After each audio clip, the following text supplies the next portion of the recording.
We begin our story with Kale on his journey.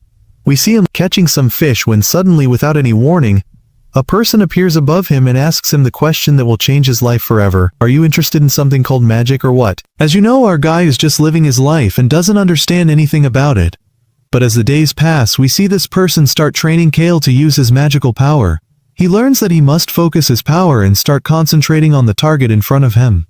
He tells him, "You must prepare yourself because one day you will surely be able to use barrier magic. One day there will surely be innocent people in danger, and you must save them by any means necessary."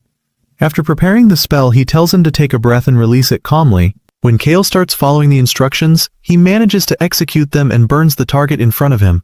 He is extremely excited and thanks his teacher, whose name is, by the way, Addis. They realize that today's spell was a bit difficult because it took him almost the whole day. The teacher, Addis, is a saint. He says, "By the way, teacher, the spell you used today normally takes people a full month to learn."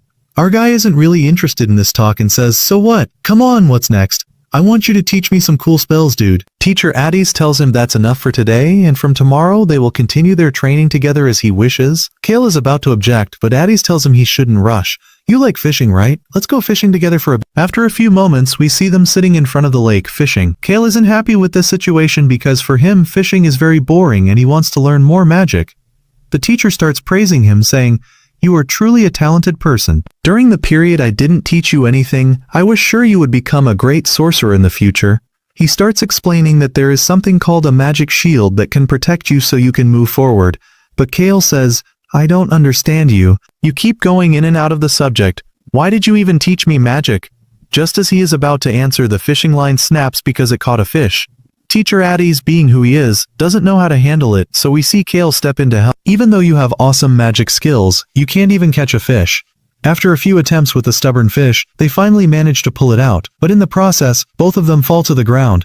The days pass, and we see Addis begin to teach Kale all the magical spells he can teach him. We see him give him a huge thick book full of spells. So the days pass for them again until the fateful day arrives, the day Kale never imagined he would bid farewell to his teacher. Before leaving, teacher Addis tells him, "Be careful, teacher. If you get the chance to become a royal sorcerer, don't do it." Of course, he doesn't understand why he's saying this and starts asking, "Why did you even teach me magic?" He simply says, "Because it was a debt I owed your mother and it had to be repaid one day." From that moment we see the teacher bidding farewell to his excellent student and deciding to leave him. He walks away. A few years pass like a flash, and we see Kale has grown up and managed to enter the Royal Magic Academy. He is in the library starting to look through the records until he finds the biography of his teacher. We learn that he graduated first in his entire class. He says, "That's to be expected from my teacher, Jumboticha." It didn't stop there for him. No, he became an imperial sorcerer, but unfortunately after that he was exiled from the country, and to this day the reason is unknown. And from here he understands why his teacher was sad when he bid him farewell. If the problem is truly with the imperial court, then I must become an imperial sorcerer and completely change the system. And that's why I must do everything I can, because for me, this is the best way through which I can repay his favor. And suddenly a time skip happens, and we see Kale is in one of the dungeons with a group of adventurers. Their leader starts talking to him and informs him that from today he is expelled. Of course, Kale is shocked when he hears this and says, "What do you mean, man? This is nonsense." But the leader says, "You are expelled from the team as of today. You are expelled." We learn that the person in front of him is actually the crown prince of the kingdom. As for the girl, her name is Lin. As for the third one, his name is Ak. The leader starts talking to him saying, "Wait a minute, shouldn't you explain to me now what your role in the team is?" He says to him, "Wasn't I supposed to support you with my magical power?" He says to him, "God enlighten you. What exactly did you do in the last battle we were in?" He reminds him of the events of the last battle. The crown prince had to fight on the front lines himself. As for Lin, she was using her magical powers to defeat the enemies. As for X, he was the steadfast shield that blocked all the attacks. As for you, all you did was use some enhancement magic. Someone of your level shouldn't be using imperial level magic. He cuts him off and tries to explain what he was doing, but he says, "Shut up, not a word, you are a weak, pitiful person." Lin starts talking to them, saying, "There's no need for us to continue more than this. We should return now. Your words are considered an admission that you are afraid to delve deeper into this dungeon. It's very unwise for us to allow someone like you to join a royal team like ours. We should have discussed your joining the team amongst ourselves first, but our order, being kind-hearted, was the one who included you. And frankly, I'm fed up with clearing dungeons with a pitiful, useless person like you." Then he starts talking to them and says, I heard you excelled in the Magic Academy and through that managed to obtain the rank of Imperial Sorcerer. But in the end you are now incapable of doing anything without the help of others. He says to him, calm down, teacher, let's talk calmly with each other. But he says to him, shut up, what is that beside you? Oh right, he says to him, it's nothing, just a dagger. The Crown Prince draws the dagger from him and says, didn't I tell you before that it's not allowed for commoners like you to hold weapons? Kale confirms that they need it in the advanced floors. The Crown Prince grabs him by the neck and says, as long as you are a member of my team, you cannot carry out anything but my orders. That's why I strongly object to someone like you continuing in our team. He forcefully removes the cloak he is wearing, which bears the Imperial Magic emblem, and says, you don't deserve it anyway. Kali is shocked by what happened to him. The world suddenly turned black before his eyes. As for the Crown Prince, before deciding to leave him and walk away, he informs him, we no longer require your services from today. After that, he decides to leave him and walks away. But despite all that happened to him, Kale is still continuing his studies, hoping the situation will change. He learns that in the advanced floors of any dungeon there are anti-magic barriers, so he decides to write a list of the tools they must use to reach the advanced floors. We see him doing all this hoping to rebuild trust between them and have it renewed. The next day my friend Kale goes to the Imperial Palace, but here the guards prevent him from entering altogether. They inform him that from today, he is no longer an Imperial Sorcerer, and his rank has been revoked. You know that commoners cannot enter the royal castle without a royal order. And suddenly, while he is standing there, he sees Lin arriving. She says to him, you're an idiot, man, and you don't understand. You've been expelled from the team permanently. You've become a person, my dear, with no importance. As for the record radiation you managed to create when you were studying in the Royal Academy in the capital, it turns out it has no importance because the deepest floor any person has managed to reach is the 7th. As for you, you claimed you reached the 68th floor, which is almost impossible. Despite all the insults he is subjected to, he approaches her to make one final request. He gives her a letter and asks her to deliver it to the king. I only joined the Crown Prince's team because of a personal request from him. He asks her to deliver this letter to the king because it will help the prince in his new mission. She sees Lin approaching him and taking the letter from him, but she laughs a malicious laugh, and then she tears it up and throws it in his face, saying, what? Stop being naked and wasting time for nothing. She orders the guards to remove him from the place. Of course, Kale, seeing all that happened to him, is shocked and can't believe it. At the end of the day, we see him standing in front of the palace from afar. It's been 4 years since I graduated from the Imperial Academy and did everything I could to try to change the Imperial Court, but unfortunately, I couldn't change it. This makes him feel sad, and he apologizes to his teacher Addis for not being able to keep his promise. While he is standing there lost in thought, he is surprised by a girl calling out to him. The moment he sees this girl, his face shows signs of shock. Without any introduction, we see this girl running towards him and hugging him. This girl, my friend, is named Yuri, or they are old friends. They sit and chat with each other for a while. Here, Kale begins to tell her about everything that happened to him recently. We learn that the two haven't met for 4 years. He starts telling her that the moment he saw her, he started telling her his problems. She says to him, you know what, forget about that dirty talk. Anyway, I'll be in the mother city tomorrow. They are still working with the old list that distinguishes between commoners and nobles and all that stuff. It has become useless. He tries to stop her because it might cause her problems as long as she is here like this. She says, I don't care, by the way, there's no one around us anyway. She says to him, look, even though you've been through a tough time, I am very happy. After that, she starts reminding him of the promise he made to himself 4 years ago to rejoin their team again one day. He says to her, yes, I remember that. She says to him, exactly. That's why I came to the capital today, to bring you back and have you join the team again. Suddenly she stands up, stands and extends her hand to him, offering to enter the dungeon together again. Kale is moved by these words and says to her, by the way, I've become unimportant after losing my position. But she says to him, it doesn't matter. All that dirty talk, what really matters to me, is for you to return to the team. I assure you that all the team members have been waiting for this day impatiently. But in case you wanted to keep your position and return to the Imperial Court, no one among us will stand in your way or prevent you. Our friend, hearing these words, is extremely moved, and so he agrees to return with her. She says, I knew you'd return, man. After that, we see Kale starting to remember the memories of the past related to his teacher. He warned me a lot, even if the opportunity arose, not to join the Imperial Court again. Suddenly we see him waking up from sleep. It turns out it was all a dream. On the other hand, in the Imperial capital, specifically with the Crown Prince, news has arrived that Kale left the city 5 days ago and is returning to the northern city. He says he must have run away. I also heard he became an adventurer. The reason Kale joined the team in the first place was that this prince was somewhat curious because of the rumors that he was the best student in the entire history of the academy. That's why he was curious about him and wanted to see him. But in the end it turned out that this paper, we learned that they are now planning to enter one of the very dangerous dungeons, of course. So the prince's name spreads everywhere in the world, and we leave them for now and return to Kay. We see he has arrived at the northern city. This city is nicknamed the City of Dungeons because it is full of adventurers and dangerous dungeons. This is the most suitable place for adventurers, and they can do everything they want there. She starts talking to our friend and lets him know they are now working on the western ruins. For you to join our team, the first thing we must do is join the Adventurers Guild. My heart? Let me be very excited because their great adventure will start from here. But the moment they enter the Adventurers Guild, the shock awaits them. The employee there informs them that Kay is not allowed to join their team because he doesn't have a license. He starts asking, what is this license you're talking about? They learn that to join the teams he wants to join, one must have surpassed the 30th floor. For anyone to be able to pass that floor, they must have a permit proving they have been an adventurer for at least 2 years. Yura starts talking to the employee saying, wait a minute, wasn't Chris supposed to have reached us and started resolving this issue with you? I'm sure before I left. She told me she would handle this matter herself.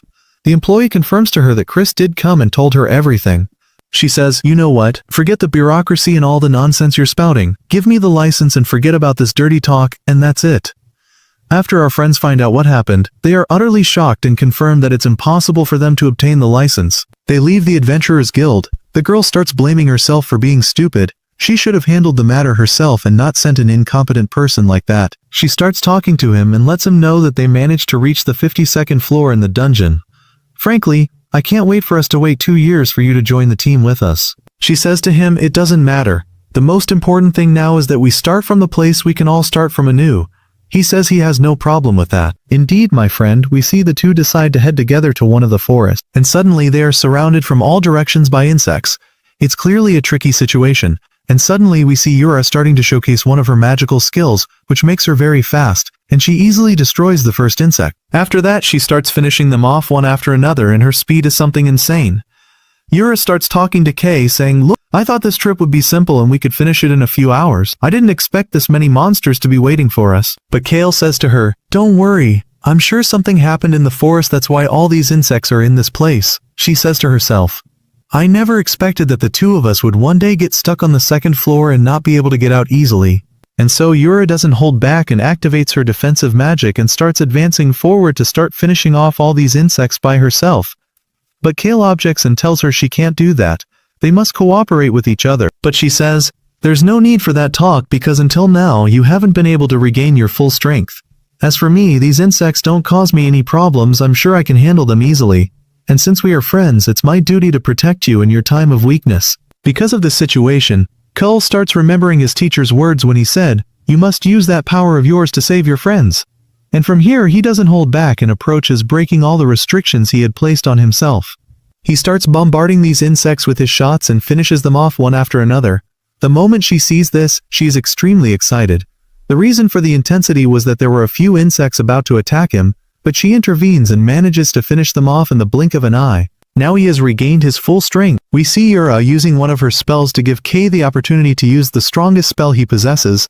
Indeed, he manages to cast it, and the barrier after that strikes the entire place, and the remnants of this awesome spell with his unique style allow him to easily defeat all the insects. You thought it was over? You'd be wrong. Suddenly we see a giant worm emerging from underground and is about to swallow this girl, but she manages to hold onto her staff, so he confirms that the giant worm is the one behind everything that happened. He starts talking to her and asks her to use enhancement magic on herself. As for him, he unleashes his power and uses fire magic, through which he manages to set this giant worm on fire and sends it to the afterlife. Because of this awesome situation with his unique style teacher, they start reminiscing about the past when they managed to reach the 68th floor for the first time.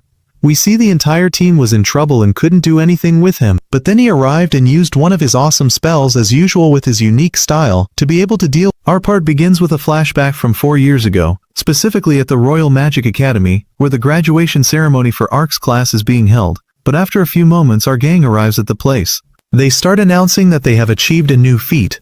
They managed to reach the 68th floor and defeated the floor boss. Of course, all the students are in an uproar, unable to believe what happened, because the highest floor anyone had reached before was the 37th. As for our guys, They go to receive their certificates. We see that the first one named Sharon managed to get 4th place in the class. As for Chrysia, she managed to get 3rd place. As for Yuria, she managed to get 2nd place. And finally, last but not least, the one who deservedly got 1st place is Ark. Each of them receives their certificate. As they are about to leave the academy, they decide to form an adventurer team together here.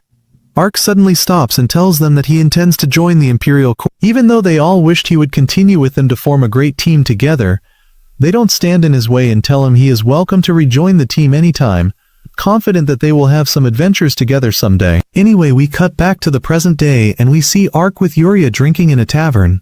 She tells him he must celebrate today with a clear conscience because it's his return party to the team. There's no room for slacking like before, especially since the last spell he used during their mission together almost backfired, and Ark says to her, "I was sure nothing like that would happen because of my defensive mat." Yuria says to him, "Yes, I know that, but you still have to be careful. It's clear that she's already tipsy after the first glass of liquor she drinks." She slumps over the table and falls fast asleep. Ark isn't surprised that this idiot hasn't changed since the last time. Every time she comes to drink liquor, she passes out like this. He uses his magical power to put her cloak on her shoulder. He is surprised when someone talks to him. "It's clear you're an adventurer, but you're not from this city. Everyone here is just a bunch of ruffians, and such behavior doesn't come from them."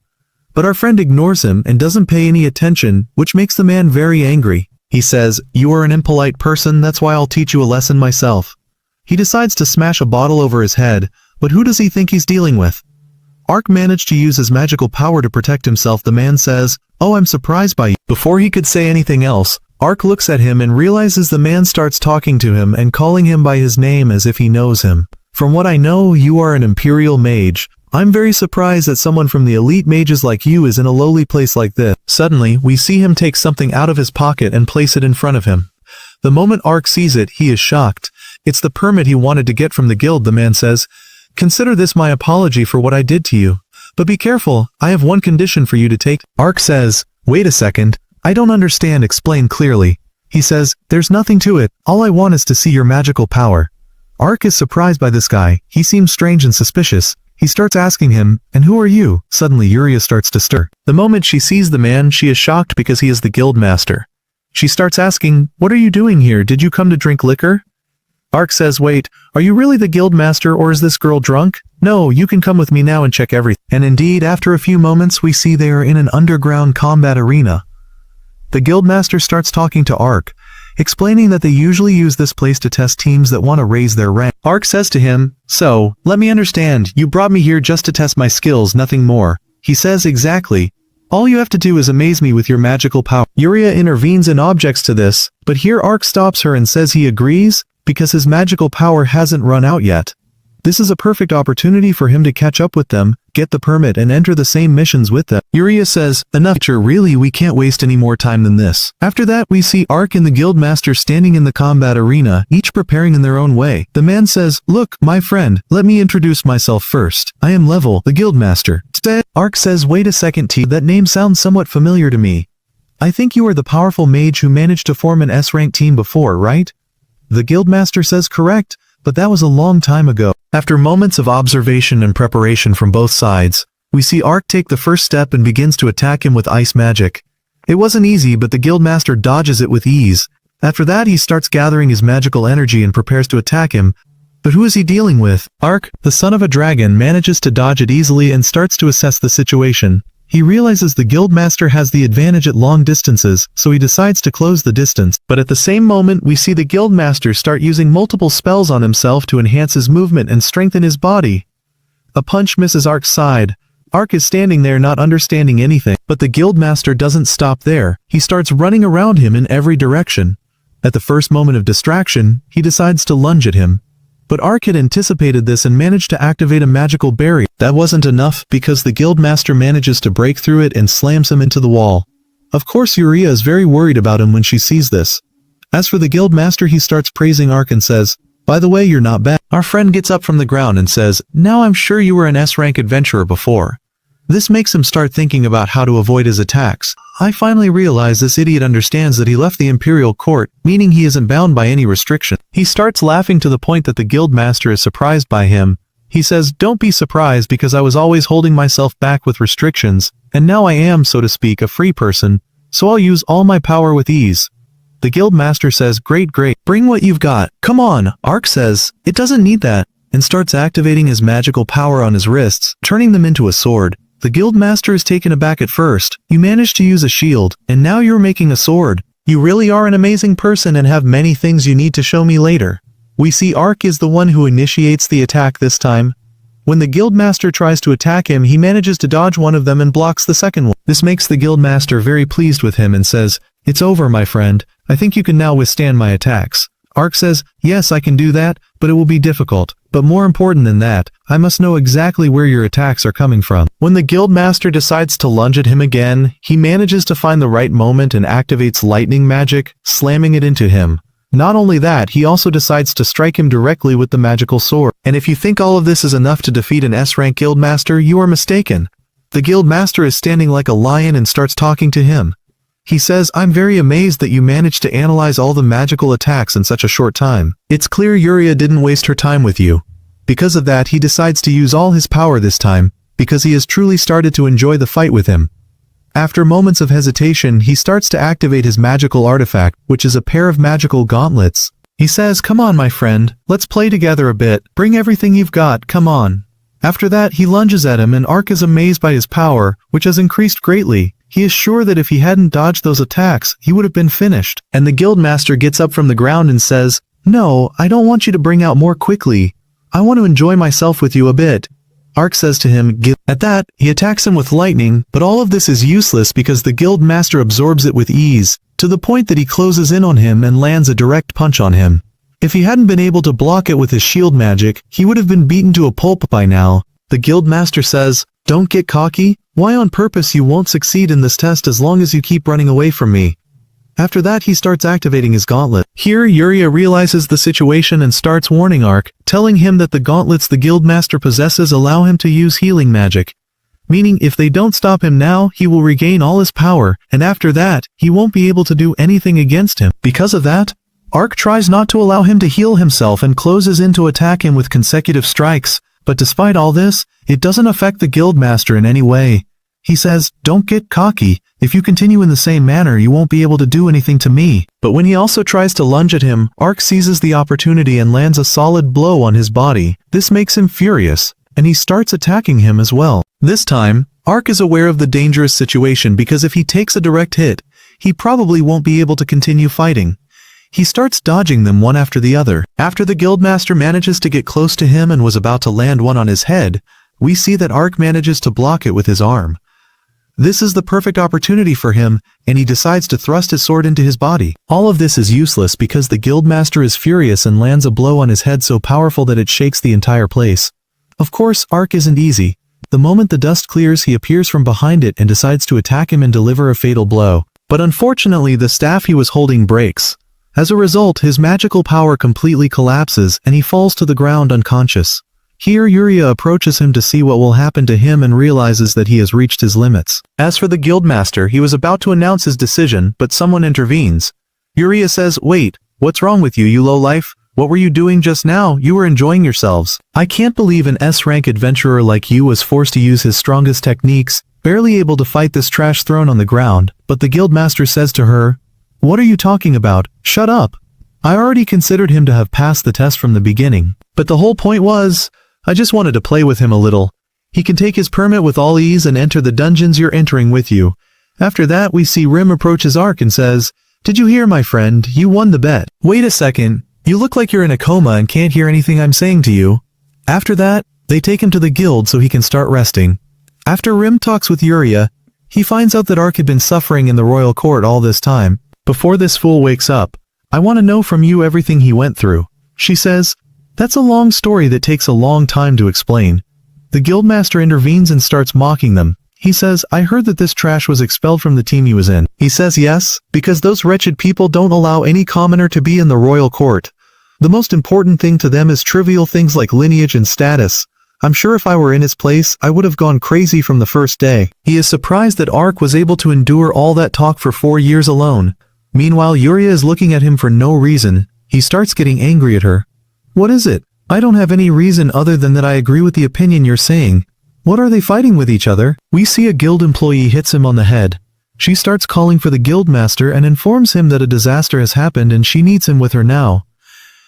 She doesn't know he is here with them in the room, so he hits her on the head and takes her from her mouth and tells them to leave. Before he leaves, he warns him not to go near the liquor because if he drinks it, it will have a bad effect on him. He ignores his words and isn't interested and goes to drink the liquor he wants. After that, he starts talking with Yuria. He says, "Look, I have enough time and I want to hear Ark's story from beginning to end." After she tells him about all the injustice he faced, he says, "What do you mean? What was he doing? He was entertaining the crown prince. And on top of that, he wasn't allowed to carry magic on any mission. He was forced to carry their bags." "What kind of nonsense are they talking about?" she says. "That's what happened. And besides, I am also as angry as you are. Not only that, they said the support magic that you said he possesses is useless." He is shocked. "Wait a second, what support magic? He wasn't using support magic before?" She says, "Just as you heard, he was forced to learn this magic from the beginning by himself, even though he has no talent for this type of magic." She says, "Look, teacher, regardless of anything, I am very happy for you now. His defense magic has become great, you'll see." He isn't interested in all this talk, and every time he starts thinking about what happened to his friend, he becomes furious. After a few moments, we see Ark finally begins to wake up from the coma he was in. He starts asking them where they are and what they are doing exactly. Yuria reassures him that they are at the guild. After that, she takes out the permit for him and congratulates him on managing to obtain it. He says, "Awesome, perfect. So now I'm allowed to enter the dungeons with you as you." But Rim says, "Wait, that's not it. Before anything, we must take revenge." Of course, these two are on the same page with their story. He doesn't understand what he's talking about. "The first thing we must do is storm the private palace of that son of a. Up to that son of a miser, catch him and beat the hell out of him." But Ark says to him, "By the way, teacher, I'm not angry, half as angry as you are." But Rim says, regardless of anything, you can't accept the situation without any resistance. But Ark tells him that what he wants to do is forbidden because teams aren't allowed to fight among themselves. After that, he approaches him and says, "Look, teacher, you have to let go of all this and we should start enjoying our adventure to the fullest. This will be the most suitable revenge against the crown prince. Who else?" He starts thinking about his words and says, "You are right. We must indeed become the strongest adventurers present here in the world. With me, the moment that son of a miser the crown prince finds out that we have become the strongest adventurer team in the world, and you are one of us, he will surely become furious. If his city falls into trouble one day, he will come to us like a dog, child or despicable coward, begging for help, and I will be very happy at that moment to say no to him and hit him just like he did to you." Ark says, "Done, I'm with you, teacher. The idea of us becoming the strongest adventurers in the world next to you is better than me just being angry at the crown prince. And after that, we leave them for now, my friend." We go to another scene also at the same guild, but we see that he is literally bruised all over from the guild master. That girl is from a team that is all S rank. And since he is now standing in a problem, the rest of the members of my team are all in a predicament. Immediately, we see the guildmaster convenes an emergency meeting for most of the members present here. He says, "Look guys, the first thing they must do is assemble a rescue team to go save the rest of Krista's team." He starts giving them important rescue details. This team is currently trapped on the 64th floor. The pressure is very high, and not just anyone can enter it. On the other side, we have Ark, who is sitting there, and is surprised when a girl arrives to see him. The moment he sees her, he is surprised. Yes, it's her, Krishia, his friend who was with him at the same institute. He starts asking her about her condition, but she says, "Be quiet, I'm supposed to ask about you. You look completely battered. Are you really that bad? Since there's a meeting happening right now at the guild, why didn't you go with them?" "No, it's because they requested all the adventurers here at the guild who are from rank A and above, and I'm basically an outsider to them.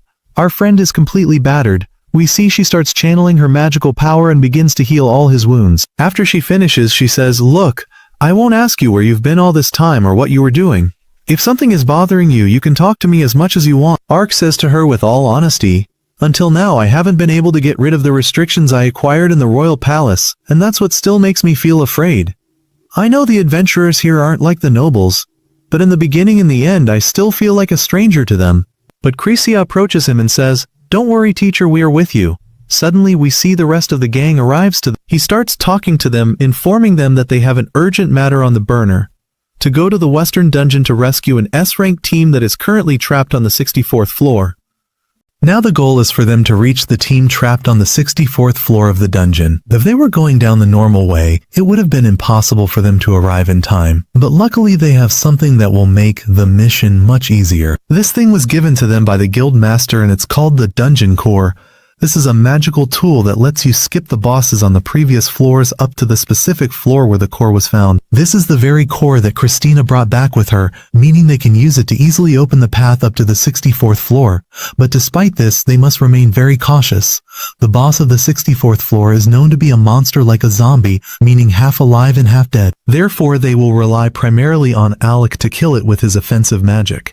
That's why the whole team tells him to conserve his energy as much as possible until they face the boss. But Alec asks them, sounding a bit worried, "So does that mean I won't participate with you in the fight?" Orange told him with full confidence, "Yes, that's the best solution. We can't risk you or deplete your energy, and we don't want it to run out before the real battle." After that, the team used a teleportation spell and instantly moved to the 64th floor. As soon as they arrived, they were surprised by a group of skeletons suddenly emerging towards them. Orange rushed forward quickly and began to skillfully thrust his spear into them without hesitation. Yura shouted, "Wait a moment, Orange! I need to be close to you to cast a protective shield for you." But he didn't really need it, judging by the way he was fighting. Meanwhile, Alec and Krisa were walking calmly behind them in the dungeon.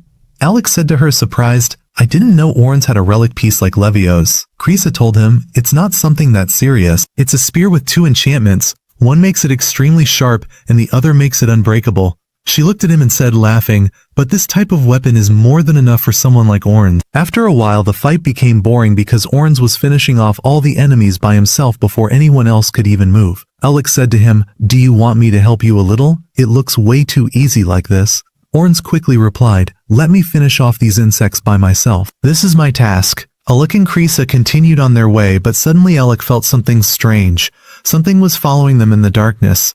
He quickly turned around, extended his hand, and unleashed a powerful lightning bolt in the direction he sensed. The others stopped abruptly and asked him, "What's wrong?" Alec said to them, "I felt something was behind me just now, but I can't see it." Orange didn't doubt his words for a moment and said, "Okay, try to pinpoint exactly where and how close it is." Alec closed his eyes for a moment and said, "I can't see it, but I feel it's right in front of me. Exactly." At that moment, he raised his sword, gathered mana energy, and struck forcefully in front. The sword touched something, and at that moment the creature was revealed, a soul reaper emerging. Orange laughed and said loudly, "Clearly your senses are still as sharp as ever, hero." The way Orange spoke made Alec suspect that Orange knew about this creature's existence from the beginning. But to be fair, Orange did know that this floor had invisible monsters, but he had no way to confront them, so he pretended not to know anything and left it to Alec to discover on his own, to boost his confidence. He never received appreciation or trust when he worked as a royal court mage, so the feeling now that the team truly believes in him made him happy for the first time in a long time. But as he finished off the Soul Reaper, he shouted, "But that doesn't mean what you did was right." Krisa and Yura stood embarrassed and said, "We're sorry. We knew there were invisible monsters, but it was Orn's idea. We wanted to see how you would handle it on your own." Krisa laughed and said, "If you're going to yell, yell at Orns, not at us." She then looked at Orns and said sharply, "We need to talk about this as soon as we get back." Then she added, "Let's focus on the mission now and save the team we came for." The team continued their descent and found themselves in a wide corridor full of skeletons, much more than before. Orange smiled enthusiastically and said, "Great, this challenge is my size." Yura quickly said, "We're on a rescue mission, not in a tournament. Calm down a bit." But of course Orange doesn't like to listen when he smells a fight. He shouted, "All of you stay back, this fight is mine." This time Alec refused to leave him alone and said, "I won't let you be reckless again," and joined the fight with him. Yura began using spells to enhance their energy and attack to help them. At first the two were striking the skeletons with incredible speed, but they completely forgot that Yura is weak in combat and doesn't know how to defend herself. One of the skeletons was about to attack her from behind, but luckily Krisa approached and shot an arrow at the last moment, saving her. At that moment Alec apologized to them and said, "I won't take a risk like that again. All of you stay behind me." He stood in front of them and began gathering a strong magical energy. The air around him began to crackle with lightning, and the sound of the energy was terrifying. Alec said in a loud voice, "Everyone behind me," and used his great lightning skill. In an instant, a massive wave of lightning bolts descended, wiping out all the skeletons from the ground. After calm returned, Orange said, laughing, "Now we can continue without anyone holding us up." But before they moved, Orange looked at Alec.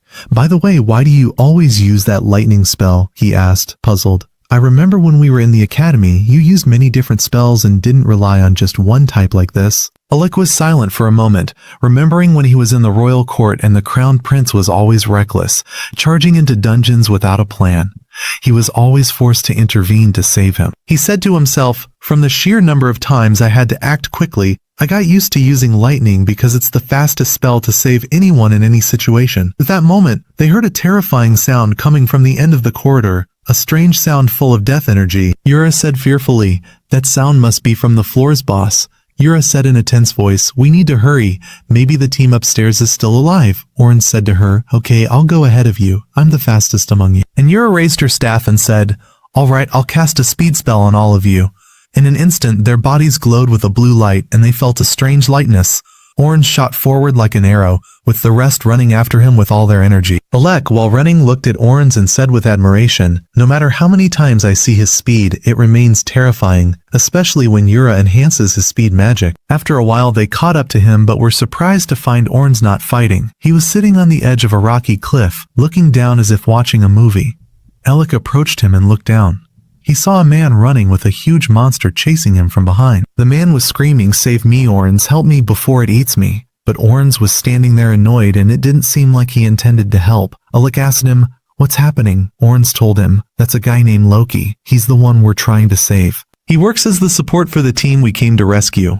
He continued his speech, laughing. Frankly, his personality is annoying and no one likes him. The people with him are good, but he gets on everyone's nerves. Loki from below screamed, if you die, I'll haunt you in your dreams every night, Orange. Orange replied, teasing him, I don't care what you do after you die. Suddenly Loki tripped and fell to the ground. Alex screamed, we need to help him quickly. The monster is about to attack him. But Krisa raised her hand and said calmly, wait, this is normal. It's his fighting style. Alec looked puzzled and was about to ask, but the monster stepped its foot on a magic circle carved on the ground. Instantly fire ignited from beneath it and a pillar of fire struck it in the stomach. Alec looked on in amazement and said, so Loki had set a trap beforehand. Orin said with a smile, yes, that guy is a genius with tricks, even if his personality is irritating. Krisa said, he's indeed unbearable, but on the battlefield he's very clever. The monster started moving again, stepping on more magic circles. With each step a trap exploded.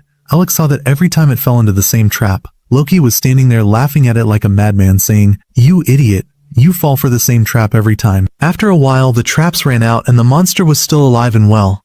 Then the monster prepared to attack Loki and burn him with a single strike. But before the strike could reach him, Alec, Orange, and Krisa descended at the right moment and saved him. Orange grabbed him by his clothes and pulled him away while the others tried to distract the monster. The monster tried to strike Alec. Alec quickly created a protective shield in front of him, so the strike bounced back and hit the monster. But then the monster turned and ran towards Orange and Loki. The monster seemed to want revenge on Loki, of course, because of all the traps he had set for him. Orange knew he couldn't face the monster while holding Loki, so he threw him into the air towards Krisa and said, take care of him. Yura said to Krisa, take him and get up on the rock quickly. Keep him safe. Krisa said, okay, leave the rest to me, and grabbed him and helped him climb up. Orange then said, now I can fight for real. He looked at Yura and said, prepare all your enhancements for me. I want the maximum possible power. Yura began chanting many spells and the air around her became filled with glowing magical circles. She sent all the energy to Orange. Immediately Orange tightened his grip on his spear and lightning descended on him like an energy shield. He shot like an arrow towards the monster, flipped in the air and easily dodged the first strike. Then he thrust his spear under the monster's. The strike was powerful, but unfortunately it wasn't enough to take it down. The monster kicked him with its leg, sending Orange flying through the air, and he fell to the ground with force. Yura ran to him in fear and checked on him, saying, are you? Before he could answer, the monster raised its leg, about to stomp on them. Yura immediately created a shield to block its attack, and they enclosed themselves in a shield to protect. The monster kept pounding on the shield with its leg. Its leg was very heavy and the shield shook violently with each hit, close to breaking.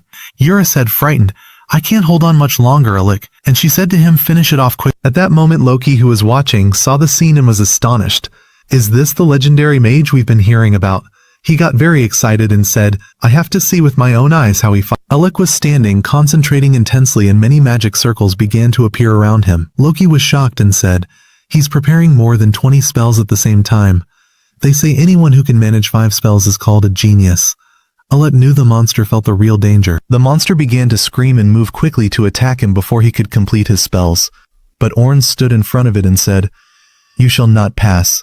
He raised his spear and blocked the strike, buying Alec the time he needed. After 1 second, Alec opened his eyes and said in a loud voice, Lightning storm. In an instant, dozens of lightning bolts fell like rain on the monster's body. Then he gathered all the energy into one huge circle and delivered the final blow. A concentrated lightning bolt descended from the sky like a death ray, but the monster jumped at the last moment and managed to dodge part of it. The explosion shook the entire corridor and smoke filled the place. Alec quickly said, "Be careful, it's going to attack again." Orange called out to Krisa and said, "Help us." Krisa raised her bow and fired the arrow rain spell.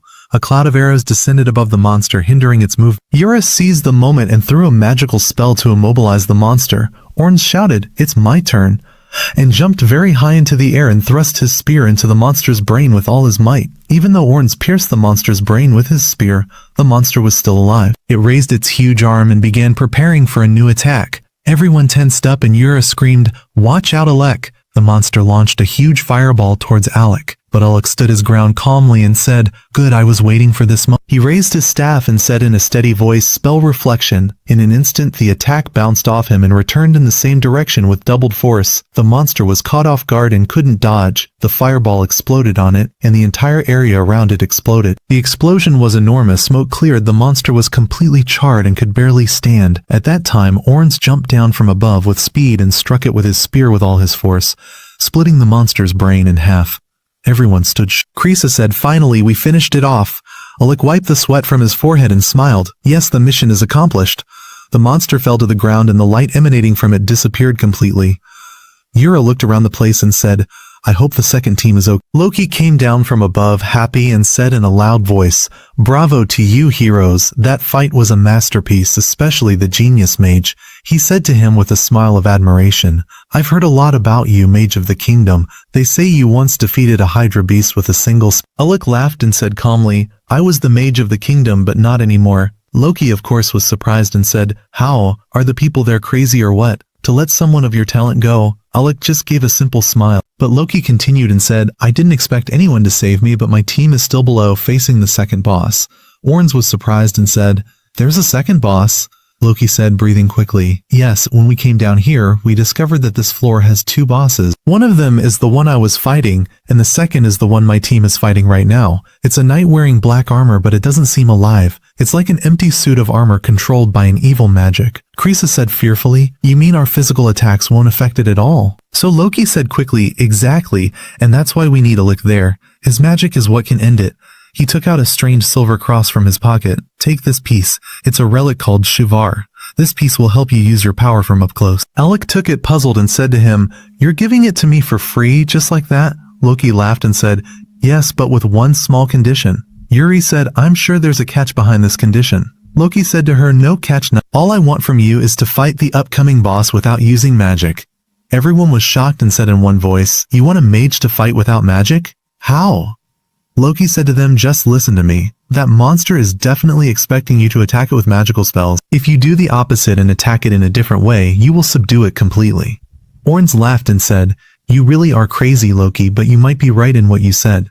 Alec looked at them and said with a smile, "Let's give it a try." So I wonder what... Then we return to the prince who expelled Alec from his team, and we see him and his friends running, chased inside the dungeon by two jackal-like monsters. The prince doesn't understand how this is happening, as he has never faced a problem like this before. He ordered Lin to use magic and wipe them out immediately. She tried right away, but for some reason, her magic isn't working now. The prince called her useless and decided to cut down the monsters himself.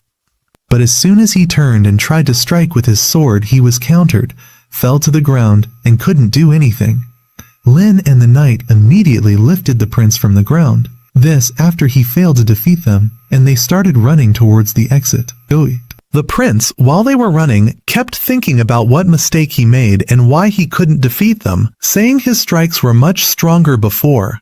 He then reached a conclusion and felt that he became weak from the moment he kicked Alec out of his team and expelled him, hold him. Yet, instead of admitting that Alec added strength to the team, he thought stupidly and said that Alec placed a curse on them to make them weak, and thus he would be able to take revenge on them after they expelled him. After they left the dungeon, the prince decided to go to one of the kingdom's sorcerers to see if he was cursed or not. He indeed went to a sorcerer named Fogan, who performed a quick check and confirmed that there was no curse on him. At that moment, the prince was surprised and in disbelief, saying it was impossible that he would face difficulty clearing the 30th floor if Alec hadn't cursed him. But Fogan knew there was an anti-magic field below on the 30th floor, so he told the prince he probably felt weaker because his support magic wasn't working. The prince mocked him, saying all support magic is trash and only relied upon by cowards like Alec.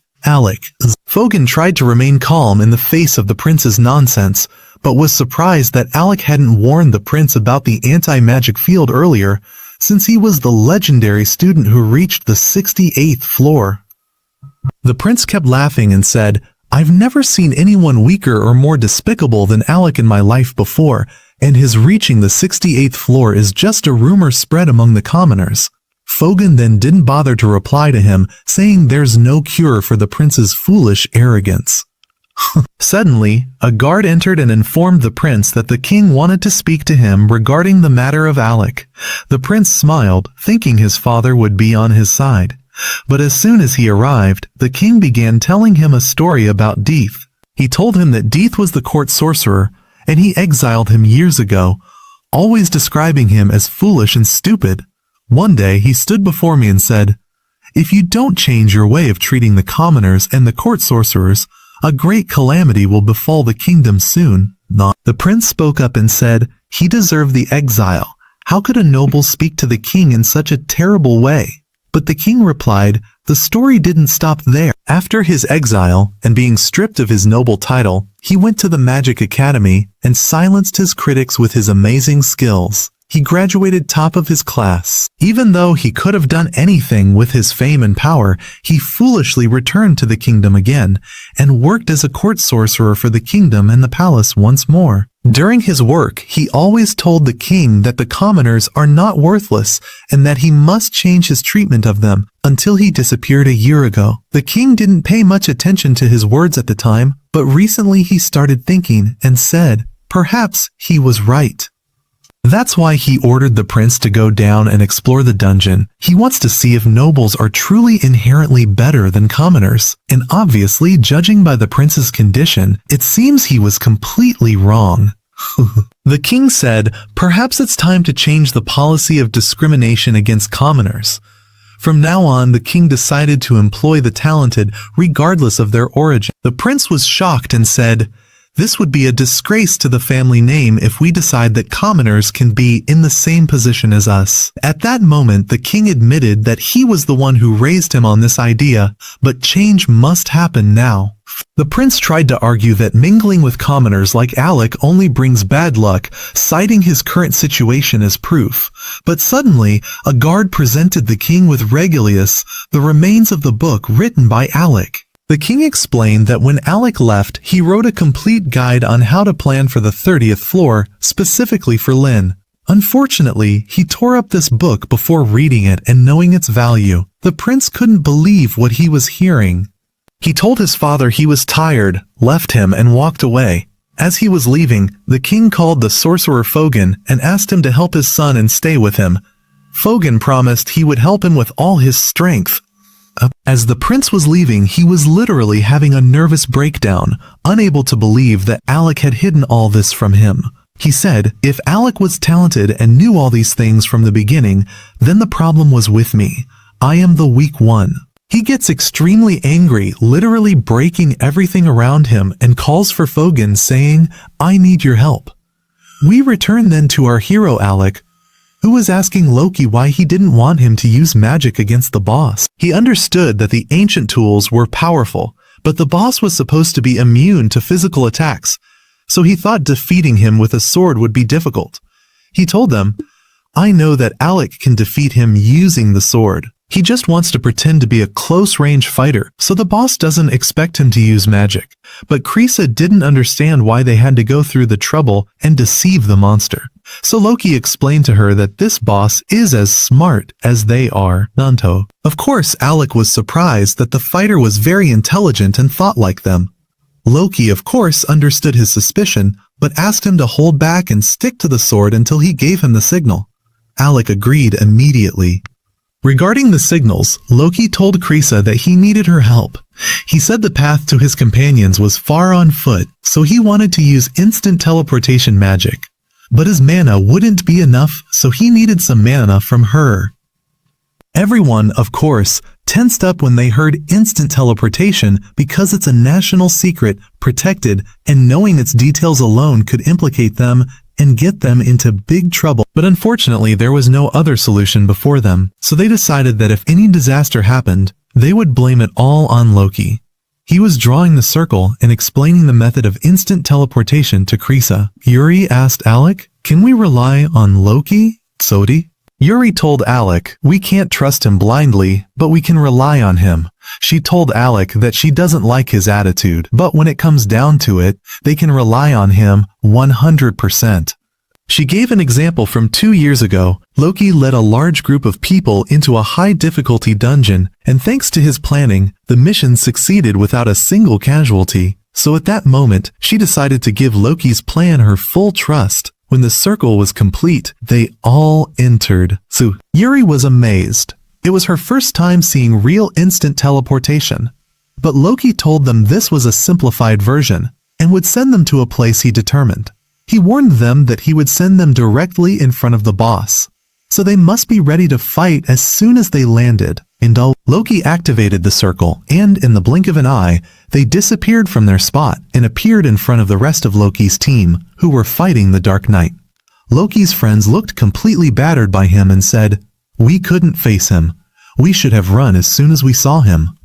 At that moment, one of Loki's friends took out a magic orb and gave it to the fighter Krista, saying, "Go to the guild with this quickly, deliver all the information, and ask them to send fighters of Class A and above." Krista immediately took the orb and ran off. At that time, the two friends of Loki standing before the knight decided to attack him. One of them attacked with a sword, but the knight blocked her attack. The other attacked him with magical fireballs, but they had no effect on him. Then we see Ornest attacking him immediately without hesitation. He was excited. When he clashed with him, he was surprised by his great strength and was very happy about it. At the same time, Alec appeared from behind him and tried to strike him with a sword, but the Dark Knight jumped and dodged the attack. Alec was surprised that he had very fast reflexes.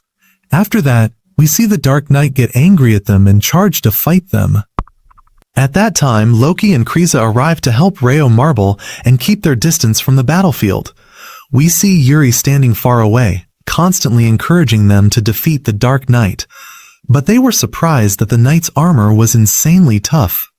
However, that didn't matter to Ornest. He decided to attack him with all ferocity. As soon as he thrust his spear at the knight jumped into the air. Ornest said to him, "You pulled that move before, but I won't let you escape this time." He thrust his spear into the knight's clothing to pin him down, and Alec appeared from behind him while he was in the air, and with one strike of the sword severed the knight's neck. Of course, Alec and Ornest thought they had managed to finish him off, but things are never that simple. The knight stood up again and started moving towards them once more. They realized he was an undead monster like a zombie, and understood that the monster they killed earlier was his horse. Suddenly, Alec was shocked that the monster disappeared from in front of them, and they didn't know where he went. But when he looked up, he found the knight attacking him with his sword.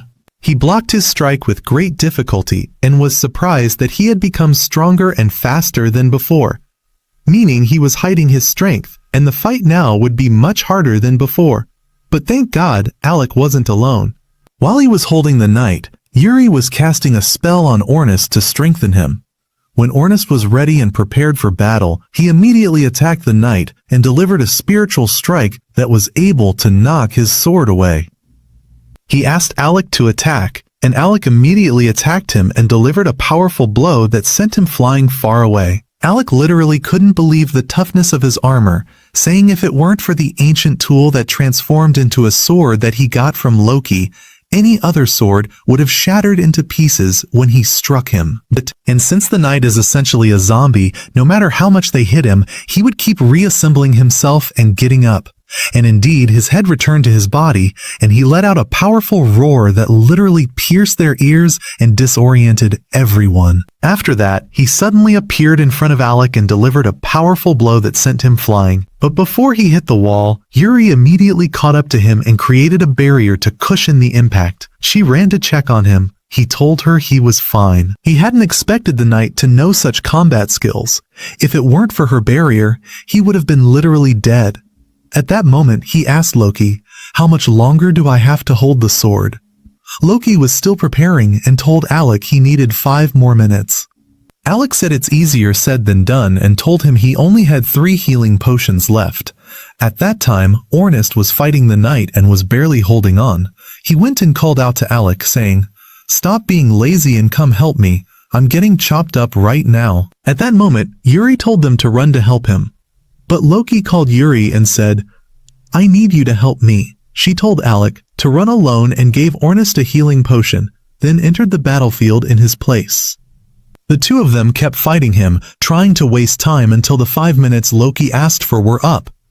Just before the Dark Knight could attack them with a powerful strike to finish them off, the 5 minutes Loki requested ended. Loki activated a giant magic circle and smiled a hateful smile. The knight became tense and charged at Loki, cutting his chest. This was exactly what Loki wanted. It turned out this scene was an illusion, and the giant circle was a trick to lure the knight into a trap. Ice began forming under the knight's feet, and the real Loki was watching from the top of the tower. Ornus stepped on a teleportation trap prepared by Loki and Krisa. They teleported immediately behind the knight, and delivered a powerful blow from behind, knocking him to the ground. At that moment they asked Marble to finish him off. She indeed decided to attack him with her sword, but the Dark Knight dodged the strike at the last moment. It turned out this was also part of the plan. Loki had set another ice trap waiting for the knight. The knight realized that Loki was the mastermind behind all the traps, so he rushed to the tower to finish him off. Loki immediately drew a magical sword to block his attack, but they all knew Loki was weak in using a sword. At that moment, Yuri used the strengthening spell on Loki to enable him to withstand the fight, but his body wasn't used to the strain and was barely holding together. After that, Yuri used the triple seal skill to bind the knight. Indeed, many iron chains came out and managed to bind him. But the knight raised his hand and delivered a powerful blow to Loki, knocking him off the tower. As Loki was falling, he called out to Alec and said, "The opportunity is suitable for you now to finish him off." He told Alec, "Everything is in your hands now." Alec immediately looked at him and said, "Count on me." The look in his eyes was full of revenge. Will he be able? Alec beginning to draw a large magic circle, creating circles of magic around the knight. Loki was amazed because this was even more than what he had used against the second boss. But after all the fighting he had done, Kalec's body began to collapse from the pressure. He started feeling tired because Kalec had used a very large amount of his mana and performed a very complex. But he tried to pull himself together again, stand up again, and use the electric spell to defeat him. Although the spell caused massive damage to the knight, he was still able to move and began to free himself from the binding magic that Yuri had placed on him. Yuri was doing her utmost to try and restrain him to prevent him from freeing himself, but at this rate, he was about to break free at any moment, so she tells Kalec to finish him off quickly, saying she can't hold on any longer. But of course talking is easier than doing, because his body was on the verge of collapsing, and it was the second time in one day he was using a spell of that power. If anyone else were in Kalec's place and used all that mana, they would have been long dead. But at that moment, we see Kalec refusing to give up because he has reasons to fight for. He begins to prepare for one of his most powerful spells, the Lightning Dragon spell. As soon as the dragon formed, Kalec launched it towards the knight. The dragon flew at him, and the moment it touched him, the knight literally vaporized and was eliminated. The battle was decided in Kalec's favor. After the danger ended, Kalec fell to the ground from extreme exhaustion and fatigue. He started joking with himself, saying that having comrades to rely on makes a huge difference in times of danger. Yuri came and told him the truth, that they were the ones who had been relying on him the whole time, because they couldn't have defeated the knight without him. Ornus was happy that Kalec had finally returned to his usual strength. Regarding the bet, Kalec remembered the bet they made before the fight, that the first one to faint would have to do a challenge. He said that since he actually fell a little while ago, it was his turn. But since it was after the fight ended, Ornus decided to cancel the challenge and told Kalec that he is now forbidden from hiding anything from them, and if any is bothering him, he can talk to any one of them. Later, Ryo came and thanked Ake and the others for their help. Krista also wanted to thank Ake but in her own way, and she kissed Yuri on the cheek. Yuri was shocked then. Krista asked Kalik if next time he would like to go down any dungeon with her, but Yuri cut her off and said that Kalik is their mage and isn't available to help any other team. She said that Team Rikoma owes Kalik a lot, so leader Ryo offered to write a recommendation for Kalik. Kalik was surprised by the recommendation topic. Loki began to explain to him that to be promoted to S rank, a recommendation must be written for you, and this recommendation must be approved by an S rank team along with the guildmaster. After your great effort in the battle, the guildmaster would never be able to refuse our recommendation. After that, Kalik collected the Knight's Stone, and thus the mission to save Rikoma was completed flawlessly. When they returned to the guild, the employee bowed to Kalik for the mission's success, and told him he would be trending in the guild these days. She asked if he had rested after the big battle, and said that Kalik was in the best condition.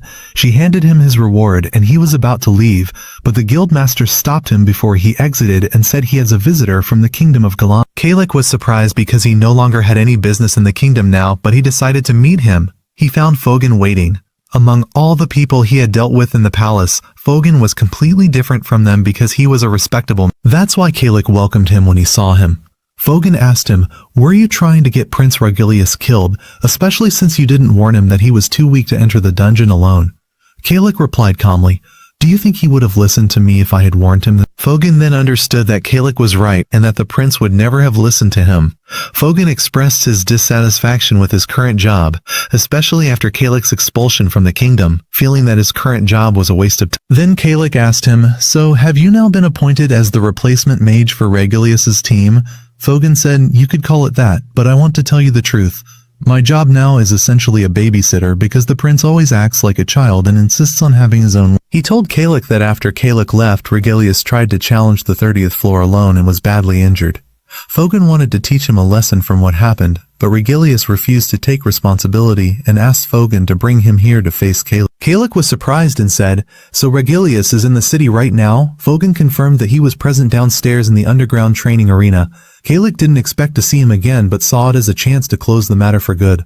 So instead of ignoring him, he decided to go down and face him. As they were going down, Fogan told him that the only good thing about the prince is that he never gives up his pride, but Fogan personally didn't understand why the nobles were so insistent on proving their superiority over commoners and felt it was a waste of time. Kalik told Fogan, "You are also considered a noble, right?" Fogan said, "I was never interested in titles.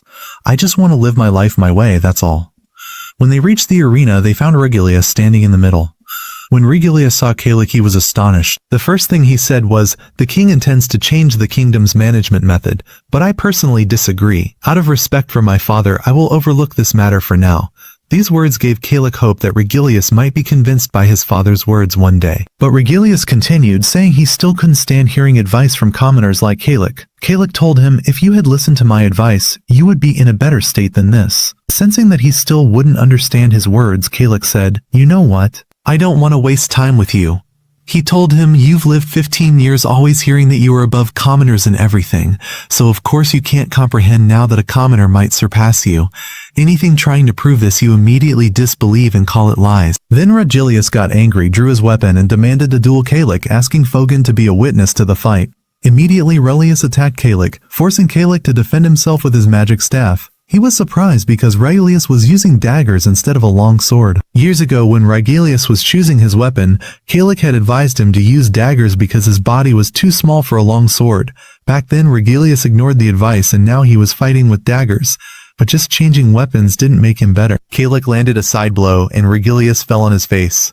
Kalik felt that Fogan had a hand in arranging this, so he asked Fogan, "What did you say to Regilius?" Fogan said, "I simply told him that if he wants to prove his words are right, he must defeat Kalik in a real fight. In the end, he is the one who chose to come here to fight you." He told Kalik that the prince needed them to set him up because he hadn't thought of any dirty tricks to win against Kalik and decided to challenge him in a direct fight. Fogan told him that the daggers Regilius had were ancient artifacts, so their power was immense. When Regilius attacked Kalik again, Kalik managed to block his attack, but his shield broke. That was the best he could do. Regilius had trained extensively with daggers for this confrontation, which made him realize that Kalik's support magic was the only reason he had gotten far in the dungeon. After expelling Kalik, he tried to pass the 30th floor many times and always came out battered, not understanding why until he decided to read the collected pages from Kalik's report. He was stunned when he found that every word Kralik wrote was correct. If he had used it from the beginning, he wouldn't have failed like this. From reading, he learned that Kralik was very talented, which made it harder for him to accept that he had wronged him. So Regilius told Kralik to use the ancient artifact and face him seriously. Then Kralik asked him, "Are you sure you want to fight me knowing the difference in our power?" Regilius refused to back down, but before the clash, Kralik asked him a question.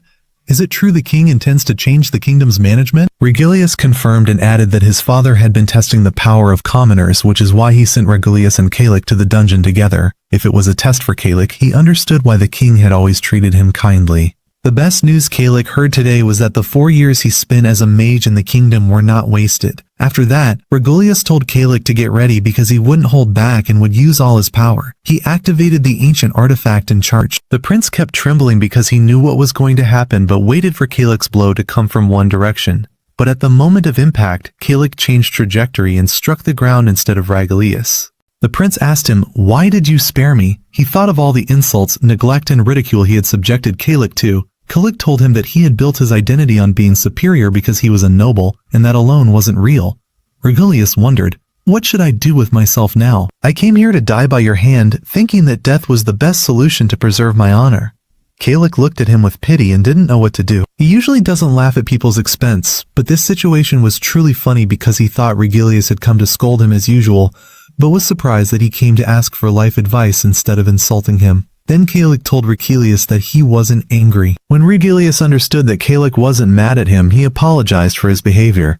Kralik was surprised and hadn't expected Regilius to admit his mistake. He understood that the prince was raised this way, which of course wasn't an excuse, but as long as he was ready to change, Kralik decided to help him. He extended his hand to help him up. Regilius extended his hand but then quickly withdrew it, still embarrassed and holding on to a bit of his pride. Afterwards, Regilius' kingdom mage Robe apologized for taking it that day and told him he could have it back if he wanted. With it was a letter from the king saying there was an empty seat waiting for him in the kingdom if he wished to return. Kralik asked, "Is the king ordering me to return?" But Fogan said it was a request, not an order, and if he wanted to refuse, there was no problem. Kralik said, "I don't need the robe nor the letter. I am happy with my team now and do not intend to return to the kingdom." Regilius accepted Kralik's decision and gave him the robe because it was his right. Then Regilius asked Fogan that they leave, saying, "I have nothing more to say to Kralik." As he was leaving, there was a slight smile on his face, and it was clear that Kralik and Regilius had started to like each other after previously disliking each other. But was Regilius' smile sincere, or was he plotting something against Kralik? Kralik and Regilius had started to like each other after previously The next day, we see Alec wanting to go out with them. At first they all agree, but when they find out he wants to go buy things from the market, they immediately make excuses. Ernest says, "My stomach hurts, I'm busy." And Claire says, "Take Yuri and go out, just the two of you. I have several important errands." Yuri is surprised because they've never refused any of Alec's requests before. So Alec says to her, "No problem. What do you say, since you're free, will you come with me?" Yuri is of course surprised by his offer and agrees immediately without any hesitation. They walk in front of the shop selling armor, weapons, and magical tools. Yuri advises him, "Be careful and always try to buy from the regular shops, not the specialty stores. The sellers in the specialty stores are very exploitative and will sell you things for multiple times the price." And sure enough, the first vendor they come across tries to trick her. He tells her, "I have a magical orb.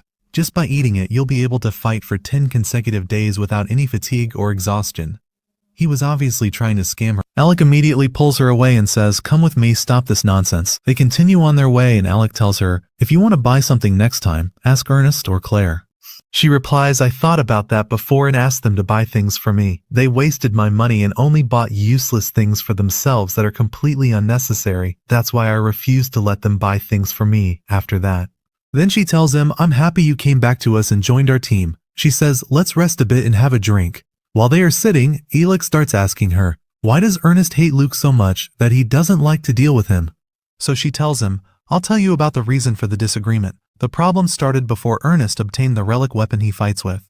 She tells him, "You know Ernest is always reckless in his fighting and doesn't care about anyone. The thing he cares about most is his weapon. He always cleans it and takes care of it, and he never likes to change it. Even back when we were in the academy, we offered to buy him a new weapon, but he refused, saying, 'There's no need to buy a new weapon since mine is still working perfectly.'" She tells him, "About 2 years ago, we were in a dungeon finishing a mission. Suddenly we heard a distress call from Luke's team. As soon as we went, Ernest rushed in and attacked the monster and kept fighting it. But during the fight, he got injured while protecting one of Luke's team members. That injury made him angry and made him finish off the dungeon boss and kill it. Afterward, we tried to check on him, but he told us, "Don't worry, the injury is minor and doesn't hurt." But it turned out later that he was lying to us because he was walking tired and very exhausted. Luke was carrying him the whole way, and during their journey, Ernest's weapon kept hitting Luke in the head until Luke got annoyed with the weapon. Thinking it was finally over, he decided to get rid of it and threw it far away. Of course, this upset Ernest greatly, and ever since then, he's held a grudge against Luke, and the two of them are never on good terms. So Alec understands the reason for the strife between them. Alec then asks Yuri, "Well, why don't you like?" She says she's always arrogant and proud, and she imitates her way of talking for him. Afterward, they go back to the market, and there Yuri finds a magical necklace. This necklace doubles the mana capacity of mages. Yuri says it's very rare and wants to buy it, but finds its price high and doesn't have all the money, so Alec decides to pay for it and buy it for her, saying, "We're in the same team, we should help each other." She is very happy with his help. After that, they go to eat, then go to the library. Later at night, they watch the city from a high place, and the view is absolutely wonderful and impresses Alec. Afterwards, Yuri says to him, "I have an important question for you." She says, "When I met you the last time and offered for you to join our team, I felt you weren't really willing to be with us, but you were forced to agree so you wouldn't upset me. So, do you actually like being with us and want to stay in the team?" He says to her, "At first I was hesitant, but after I saw the ambition in Ernest and that he wants to be the strongest adventurer in the world, and after spending many adventures with you all, I became very attached to you and loved the idea of continuing with you. Truly, my life now is with you." He tells her, "I don't regret my decision to be with you in the team here at all." Yuri is very happy with his words and says to him, "Since I'm the team leader, I won't allow you to ever leave. You will stay with us for." He says to her, "Since you're the leader, there's something that's been bothering me for a while." Yuri thinks he wants to confess his love for her and that he has a crush on her. But he shocks her and says, "I lost my bet with Ernest last time, and I don't know how to handle it." He says, "Since you're the team leader, you have to make him forgive me this time." She gets angry at him, upset, and starts arguing with him. The next morning, we find Alex sleeping. Suddenly, Ernest arrives, wakes him up in an annoying way, and says, "Wake up, that's enough sleep. Strong adventurers shouldn't sleep too much. They have to wake up early." He wants to train with him. He knows Alec wastes his time reading magic books and says, "Find something useful to do." They start fighting each other. Ernest is, as usual, very excited and fired up. He tells Alec, "It's impossible for you to beat me in physical and hand-to-hand combat. At best, you can only beat me using magic." Yuri notices that Ernest is overly excited and might hurt Alec, so she tells him, but Claire says to her, "It's none of your business." Alec will know how to deal with him well. The fight between them continues for a very long time until Ernest manages to break Alec's sword and defeats him. Afterwards he says, "What do you say we use our real weapons?" and immediately summons his legendary spear, preparing to attack Alec. But Yuri immediately intervenes and stops him, saying, "You've taken this way too far, you can't use real weapons during training." Then the annoying Luke arrives and says to them, "Wow, you're up early in training." He tells them, "My team and I achieved S rank." They feel he's mocking them and decide to leave him and go. But he says, "I'm not mocking you. My team and I were promoted to S rank," and he shows them the guild certificate. Of course, they all go crazy and want to know how his team got promoted. Then Krista and Ryo arrive and start hitting Luke, telling him, "Stop your provocations." They tell them your team has also been promoted to S rank by order of Commander Fizzle. At that moment, Krista says to Alec, "You can now enter the legendary dungeon." She tells him the legendary dungeon has a very high danger level, perhaps higher than the level 65 dungeon. Rial says to him afterwards before leaving, "Anytime you face difficulty, we are ready to help you, just like you helped us last time." Then Yuri and Claire say to them, "What do you say we celebrate the occasion since both teams got promoted to S rank?" And indeed they decide to celebrate, but they refuse to let Luke be present at the celebration because he's too annoying. So they gather together at night and start celebrating their promotion. As usual, Ernest drinks until he's completely out of it. Afterwards, he threatens Alec and says, "From now on, you will stay with us and will never ever leave our team." They keep drinking and celebrating until late at night. Of course, after the party, Yuri looks completely out of it, so Alec carries her to take her home. But before they leave, the employee Misha comes running and urgently asks Claire to come help, because there's an injured adventurer inside the guild with a serious injury. When she enters the guild and treats him, Misha thanks her for her help. But she is surprised to find many wounded and injured people and doesn't know the cause of these injuries. She starts thinking the injuries are due to a monster attack, but Misha tells her the monsters have nothing to do with it. These injuries are from human adventurers like us. Claire is of course surprised when she hears them. Misha tells her there's a criminal group attacking adventurers calling themselves the Shadow Guild. Then Fizzle, the guildmaster, arrives and asks for Claire's help. When she goes to enter his room, she finds an S-rank adventurer who is seriously injured. This adventurer is named Olivia, and she was also attacked by the adventurers of the Shadow Guild. When Claire looks at the wounds on her body, she notices that the wounds are from knife strikes, meaning the one who attacked her was a high-ranked duelist. She feels her breathing is weak and is about to use healing magic to treat her, but immediately Olivia grabs her hand and says, "Who are you? Why am I here?" Claire tells her, "You are now in the Adventurers Guild, and you're here with me so I can help you."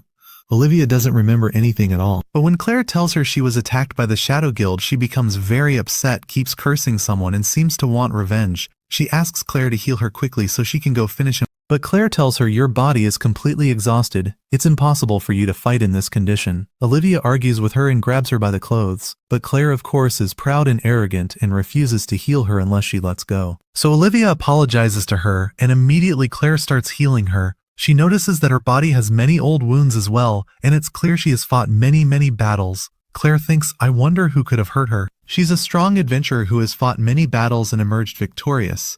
She uses healing magic on her and stays up next to her until the next morning. And we return to our hero Alec, who is sitting in the library reading many books about magic so he can enter the legendary dungeon and have a lot of information about it. Suddenly he finds a young boy sitting in front of him. The boy says, "So you're Alec?" Alec is surprised that he knows his name. Yes, the young boy says, "I've been waiting for a long time." He says, "I'm hungry now. Let's go sit somewhere else and talk." When they go to sit in a restaurant, the boy literally finishes 5 drinks by himself. Alex still doesn't understand what this boy wants from him. Afterwards, he introduces himself, and we learn that the young boy's name is Lorge, and he is also an S-rank adventurer. He says to Alec, "I'm here with you to study you as a type of fighter." He tells him in the end, "You are the ideal substitute I've been looking for," and offers to Alec that he join his team. Alec, of course, hears this and is shocked. I wonder what the story is with this adventurer. The next day, Claire goes to check on Olivia. As soon as she enters her room, she finds her training. Strangely, the guild master Fizzle is sitting in front of her. Claire yells at him, "How can you let her train when you know she's tired?" He replies, "I swear I tried to stop her all morning, but she's stubborn and doesn't listen to me at all.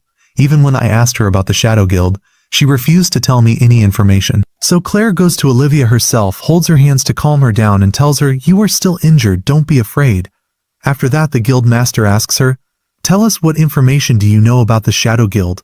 Who attacked you and did this to you?" But Olivia still refuses to answer and tells them that she is fine now and asks Claire to use her healing magic again to fully heal her. However, her way of speaking as usual doesn't sit well with Claire, so Olivia apologizes to her. Claire then asks the guild master to leave because she will start treating Olivia and no man should be present among the girls.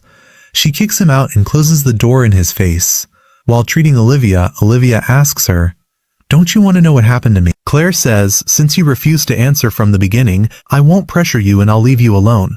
What's important to me is treating you. I don't care about anything else." Afterwards, Olivia genuinely feels herself starting to improve, so she begins to apologize to Claire, saying, "I'm sorry for the way I spoke to you the first time I saw you and for my rude way of dealing with you."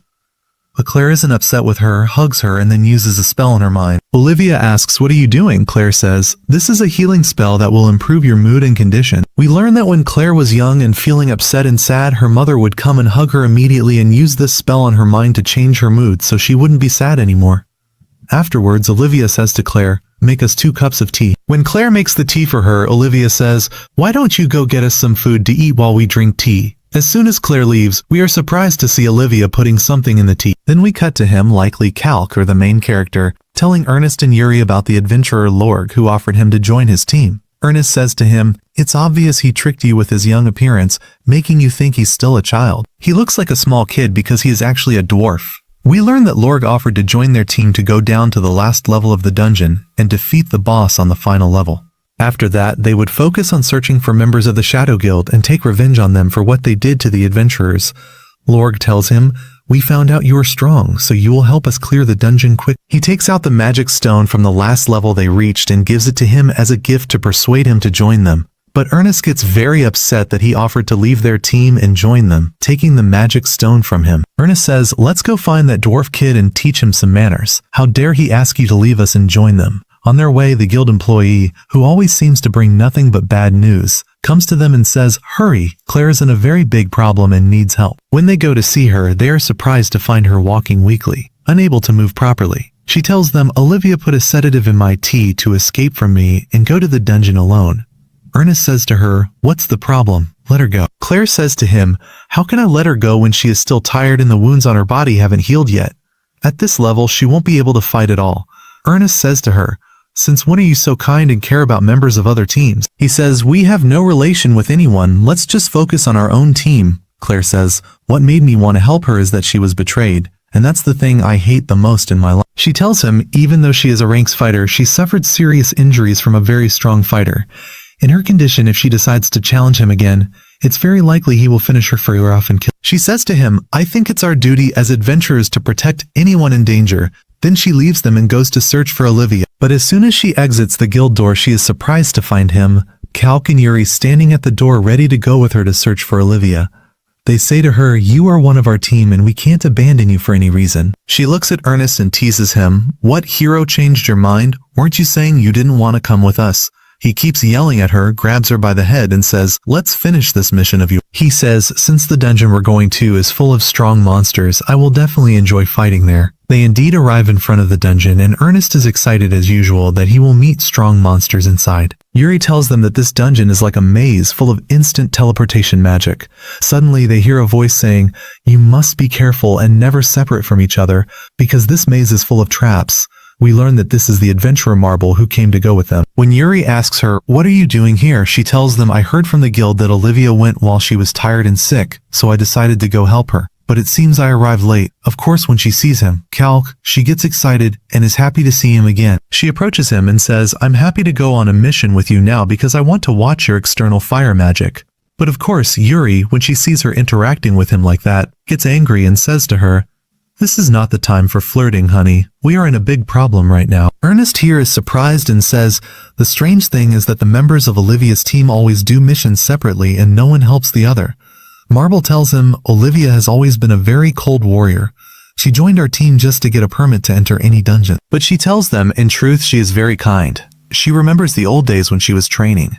Marble was very impressed with her sword skills and always asked her to teach her, but Olivia always refused and requested to always be alone. So Marble said to her, "Aren't we friends?" Olivia said, "I joined your team just so I could have a permit to enter any dungeon." Marble was very happy and said to her, "This way I'll be able to enter any dungeon with you and learn from your sword skills while you fight monsters." We return from the flashback and see Marble saying, "Even though every time I told her I would go on a mission with her, she always went alone and never took me with." Marble tells them, "I feel now that she is suffering alone inside the dungeon because her injury is very serious and hasn't improved yet." She asks them to help her quickly and try to find her before she faces danger alone inside the dungeon. Calc says to her, "Don't worry, leave this matter to us. We will be able to reach her quickly and save her."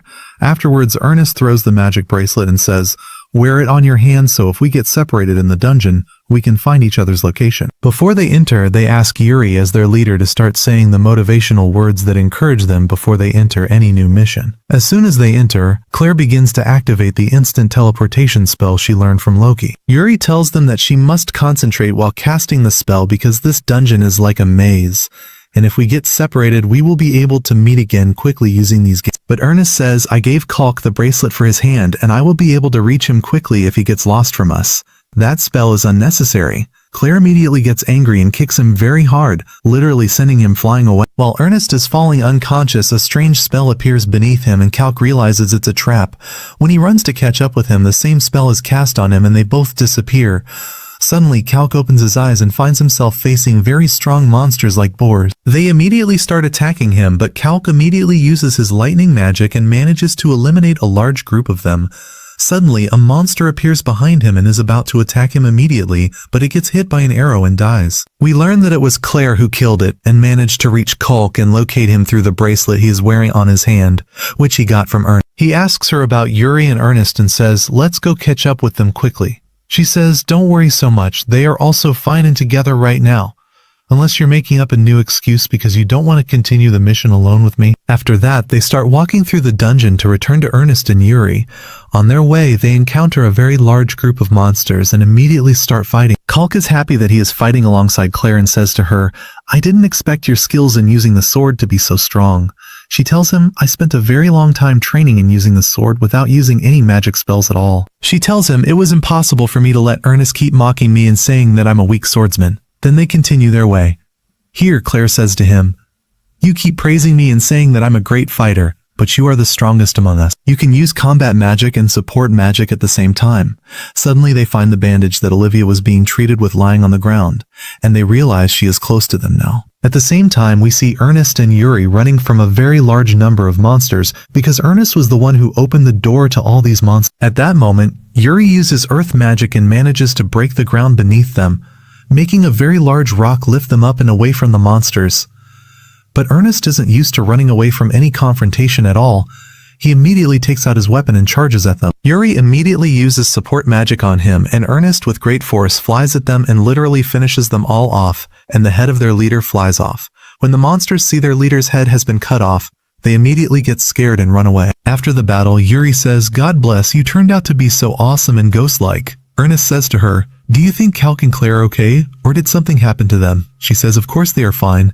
Have you forgotten Calc's strength? Suddenly they stop in front of the maze monster and find that this monster is killed, turned to stone, and shows no signs of being killed by magic. Yuri says, is it possible he was killed with just one strike?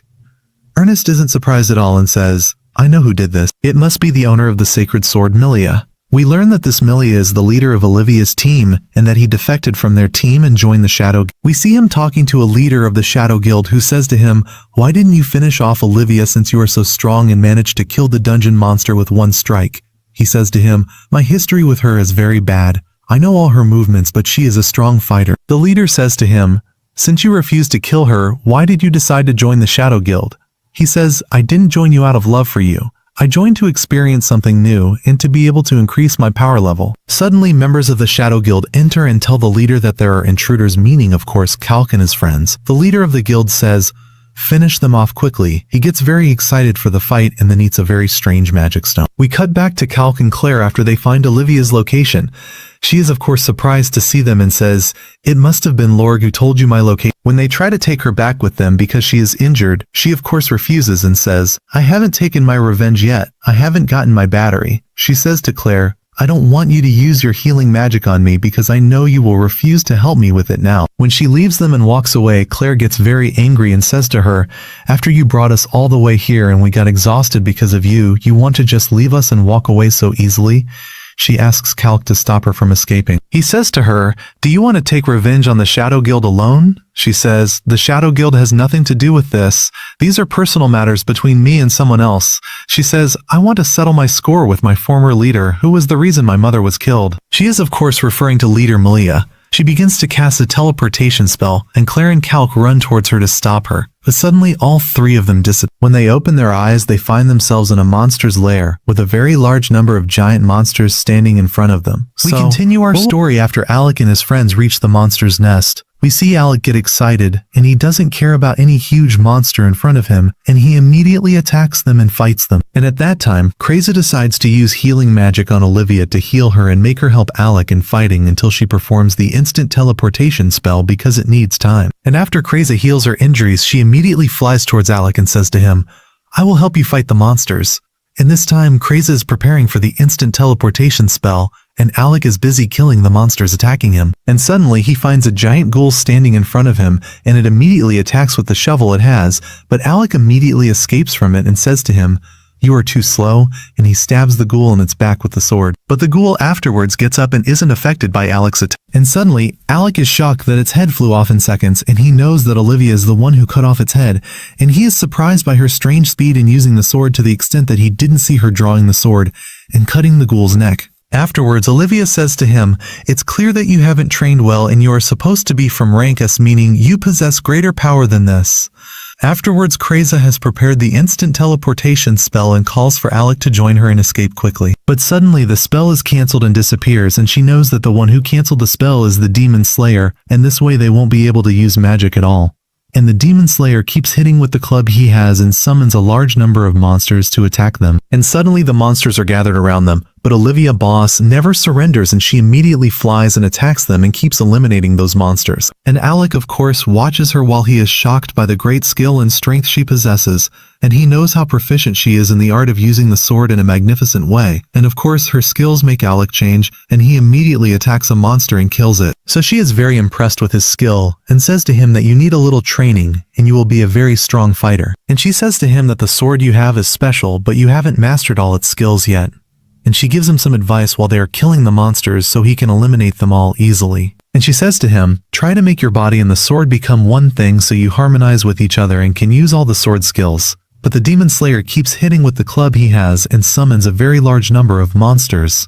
So at that time Olivia asks Kreza to locate this demon slayer and stop him from summoning a very large number of monsters every time. And Kreza points to the place where the demon slayer is located, but she says to her that the number of monsters protecting him is very large and it's difficult to reach him. But of course Olivia doesn't care at all and immediately flies towards them and keeps killing them. And Alec here says, am I just going to keep watching her eliminating the monsters while I stand silent like this?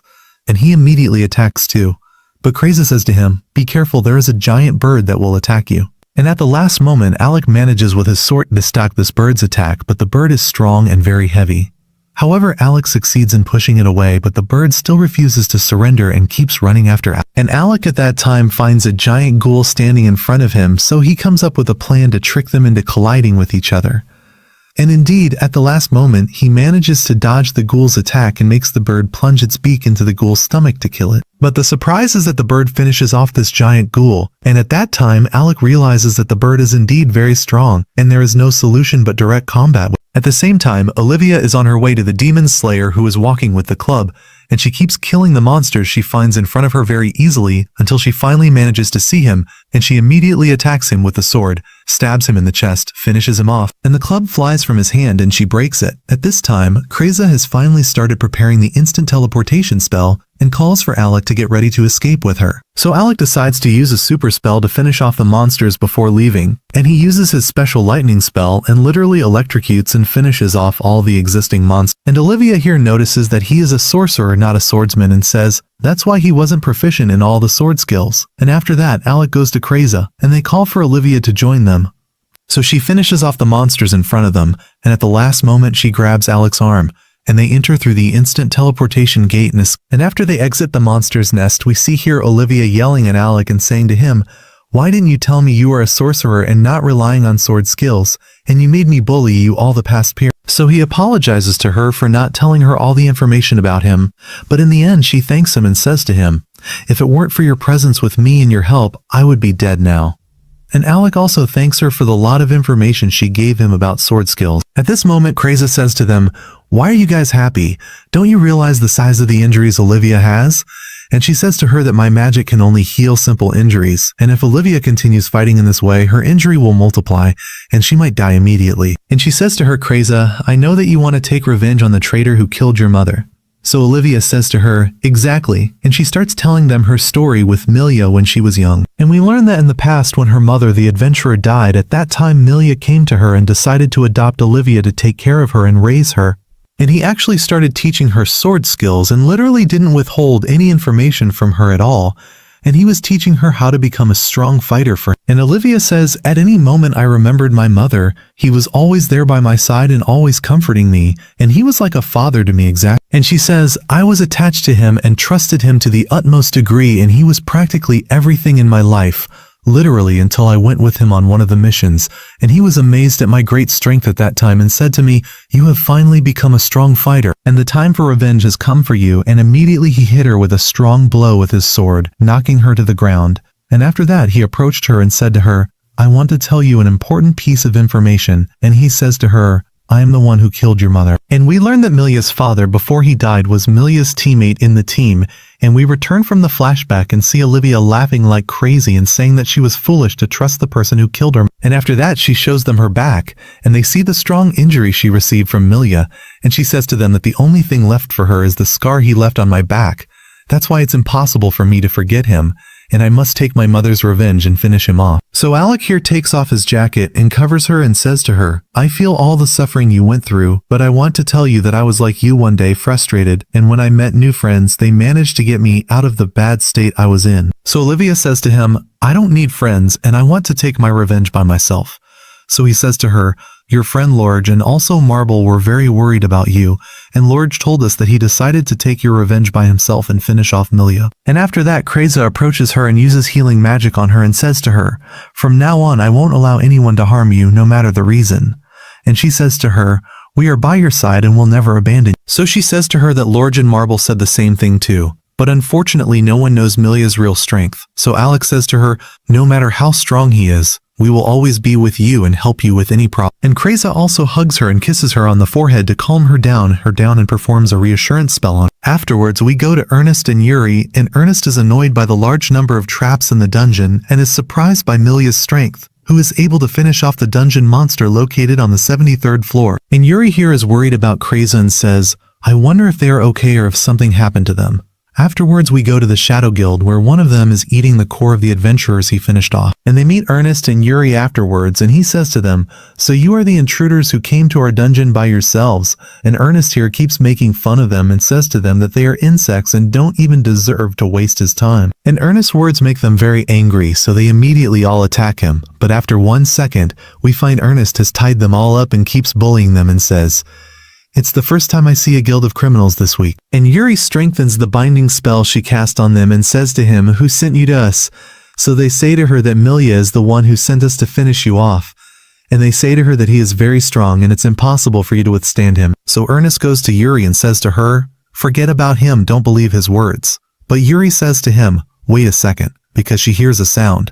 And the one tied up from the Shadow Guild releases magical energy and breaks the ground beneath them and manages to break his bonds. And Yuri here falls, so he immediately runs and grabs her and decides to escape with her. So Ernest gets angry and starts running after him and says to him, "If I catch you, I will never let you go." So he says to him, "Show me how you can catch up with me or know my location, and I want to tell you that if you reach me, they will finish you off immediately." And we return to Alec and his friends while on their way, searching for Ernest and Yuri.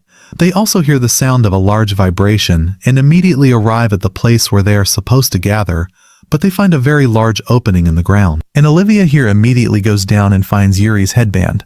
And Alec knows that she has been kidnapped and they decide to search for them. Afterwards, we return to the Shadow Guild and see the leader talking to his assistant when he comes bringing Yuri as a hostage, and apparently the Shadow Guild leader is very impressed with her in the end and decides to harass her a little. But Milia interrupts him and says, "I don't have time for your silly games."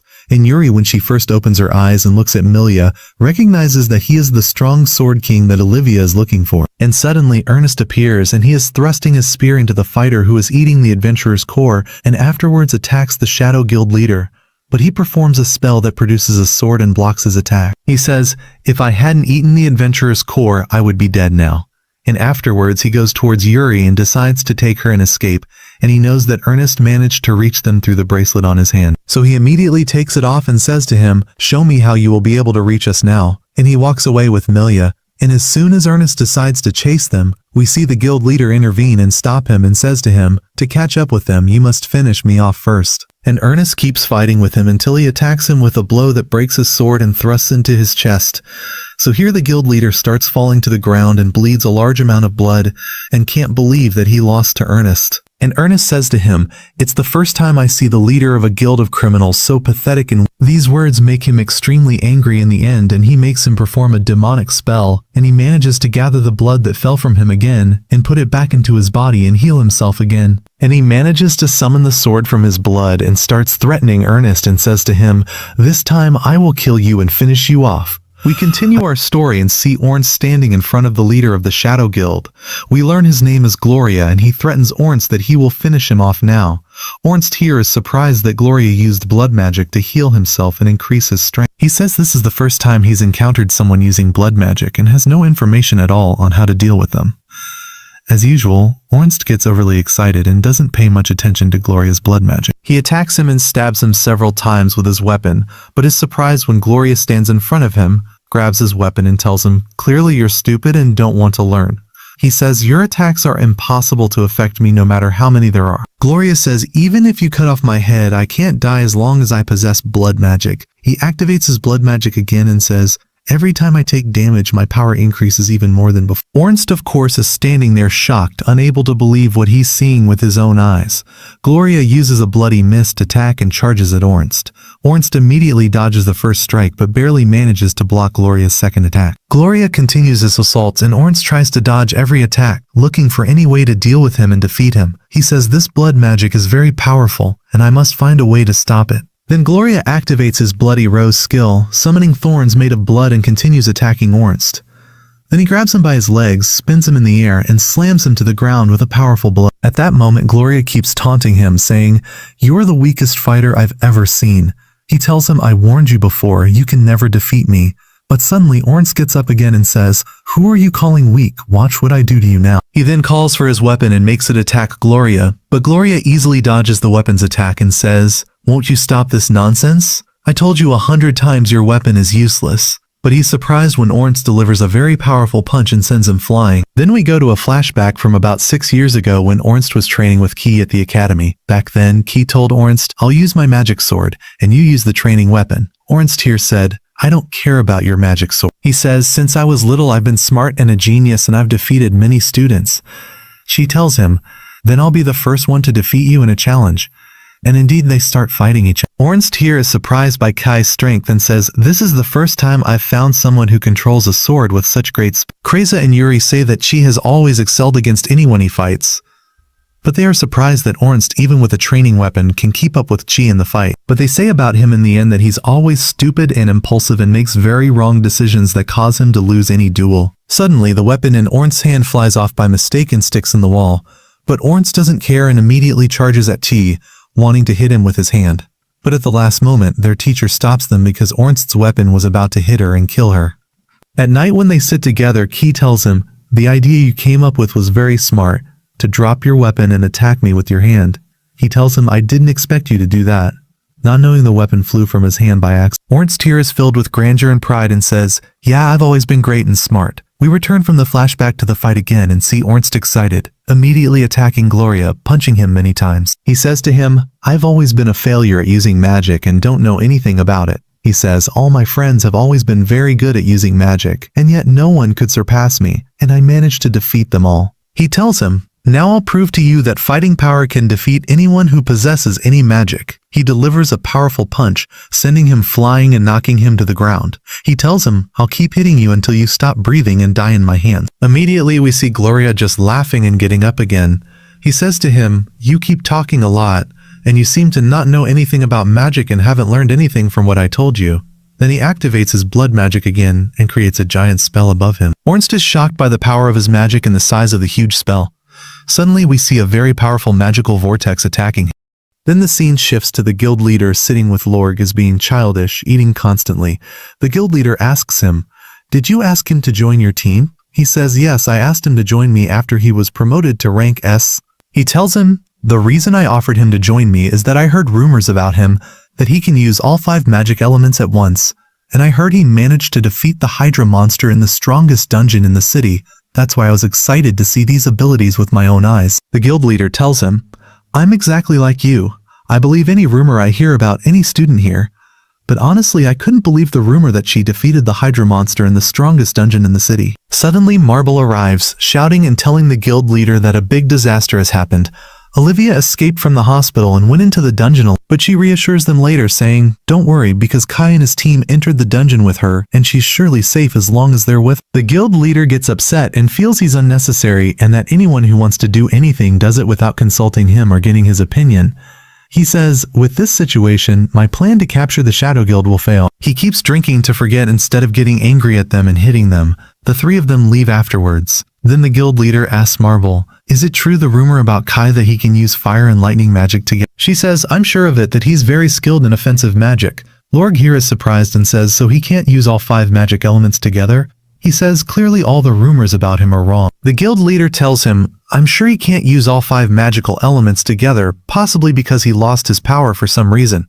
He tells them we must act now to enter the dungeon and catch up with them. He says they are in the most dangerous dungeon in the world with very powerful monsters inside, and he hopes nothing happens to them and they don't die inside. At the same time, the Shadow Guild member who kidnapped Yuri is escaping with Milia, trying to reach the final gate of the dungeon. Kai and his friends are trying to search for them. We return to the fight between Ornst and Gloria. Gloria here attacks Ornst with his magical vortex, but at the last moment Ornst is surprised to see Ki standing in front of him. Ki immediately uses reflection magic, blocking Gloria's attack and reflecting it back at him. Gloria can't block the attack when it's reflected back and is sent flying. Then we see Ki checking on Ornst, asking if he's okay. Ornst says, "I'm fine and glad you came at the right time." Then the rest of his friends arrive to check on him. At the same time, we see Gloria very upset that someone interfered in the fight and blocked his attack. Olivia recognizes that Gloria used blood magic in his attack and tells them that magic is very dangerous and annoying, and I'm ready to help you in the Ornst tells them what happened, saying Yuri was kidnapped right before his eyes by a follower of the Shadow Guild who eats magical jewels, and the swordmaster Milia was with him. He tells them the strange thing is they knew Yuri's name and specifically wanted to kidnap her. I don't know what their goal is in targeting and kidnapping her. When Sei asks Ornst where they went, Ornst says, most likely they went to the gate containing the dungeon's magical jewel. He tells them you must go now to search for them and catch. Then Crazy uses healing magic to treat Ornst's injury, takes the bracelet from him and puts it on. Through this bracelet they can locate Yuri. She asks Kai to stay with Ornst and help him in the fight, while she and Olivia will try to escape quickly to catch up with them. Gloria then uses blood magic and attacks them with several magical spells, but Ki again uses reflection magic, blocks them and reflects them back at him. During the explosion caused by the reflection magic, we see Kreza and Olivia trying to escape quickly, so Gloria doesn't notice they fled. Afterwards, Gloria tells Kai, "Stop using reflection magic. I'm annoyed by it." Kai tells him, "If you stop using your blood magic, I'm ready to stop my magic too." Gloria notices that Olivia and Kreza escaped, but brushes it off, as he now wants to focus on fighting Kai and Ornst. Suddenly, we find Gloria collapsing on the ground from exhaustion. Ornst here is happy that Kai's magic managed to tire Gloria out and knock him down. He says the great exhaustion Gloria is experiencing is from using blood magic continuously. He says no matter how powerful magic is, it's still magic, and this is our chance to finish off Gloria and end him. At the same time, on Marble, Lorg and the guild leader's way to the dungeon, the guild leader tells them there is a demonic sect with special markings that allow them to use a very great power no one knows the nature. He says, I hope they don't run into one of them because no one knows how these people think or what kind of great power they possess. We return to Gloria again and see him using a strange spell. Suddenly his body begins to swell, and he attacks Ornst with great speed, biting his shoulder. She immediately creates a thunder spell to protect Ornst and is surprised by Gloria's immense speed and that his thunder magic can't hit him. He wonders, where did he get this great speed from? He then creates a large magical spell with lightning striking from everywhere, continuously electrocuting Gloria, thinking he's managed to finish him off. But Gloria keeps laughing and tells Kai, you're as stupid as Ornst. He tells him there's no use in your magic as long as I possess blood magic. He says blood magic absorbs any magical energy and can recharge my strength and energy again. He summons swords from blood magic again and uses his bloody mist skill, attacking C. Absorbs any magical energy and can recharge my Ko immediately creates a magical barrier to block all his attacks, but his strikes are fast and powerful, breaking Kai's magical barrier. Suddenly Gloria is shocked to see Ornst flying in the air behind him, but Gloria manages to block his attacks. A fierce fight ensues between them. Ornst is surprised that Gloria's strikes have become very fast and that he can't dodge or predict them. He takes a very powerful blow to his face that sends him flying. Gloria keeps hitting him, taunting him, saying, where's that super intelligence you were talking about earlier? He keeps delivering powerful blows until Ornst can't control himself and falls to the ground. Before he kills him, he looks at Kai and says, get ready because your friend is going to die now. I'll let you choose the way. Suddenly Ornst gets up again and plunges his spear into Gloria's stomach. We go to a flashback to when he was training with an old friend long ago. His friend always surpassed him in combat, and he could never defeat him until Ornst decided to train by himself afterwards to improve his level and be able to defeat his friend. But the shock came when he learned his friend had a serious injury, was sick, and would die soon. Ornst tells him, I won't let you die until I defeat you in a fight first. His friend tells him, don't trouble yourself, buddy. Consider yourself stronger than me, and that you've defeated. We return from the flashback and see the spear Ornst plunged into Gloria's stomach beginning to emit powerful fire magic, creating a large hole in his stomach. Ornst tells him, you underestimated me and called me stupid, but now it's time for me to prove to you that I'm a genius and strong. At the same time, Olivia and Kreza are on their way to search for Yuri and catch up with her. But at that moment, Milia and the vice leader of the Shadow Guild, Gloria, have reached the gate containing the dungeon's magical jewel. When they enter the gate, the place looks very strange and large. Immediately, the vice leader runs toward the dungeon's magical jewel to eat it, But Melia is looking at something else entirely, and no one knows what that thing is he's looking at. We continue our story and see Ernest asking Alec to increase the power of the fire magic on him again. He makes Gloria realize that Alec and Ernest tricked him during the fight, and that Ernest's spear emitted fire magic because of Alec. Indeed, Alec uses the offensive fire incantation again and sets Ernest on fire. Ernest here gets excited and immediately attacks him. Gloria says, "Like, are you crazy? How can you use an offensive fire incantation on your friend? Aren't you afraid for him or what?" But Ernest, of course, doesn't care at all and continues attacking Gloria, dealing him many blows while on fire. He actually succeeds in cutting off his... Of course, Gloria won't be able to use his regeneration skill via blood magic because Ernest burned his blood veins, so he can't regenerate again. Ernest tells Alec again, "Come on, set me on fire so I can finish him off." Indeed, Alec uses the offensive fire magic on him again, and Ernest flies through the air once more preparing to attack Gloria. But Gloria laughs and says to him, "It's impossible for me to lose to a weakling like you."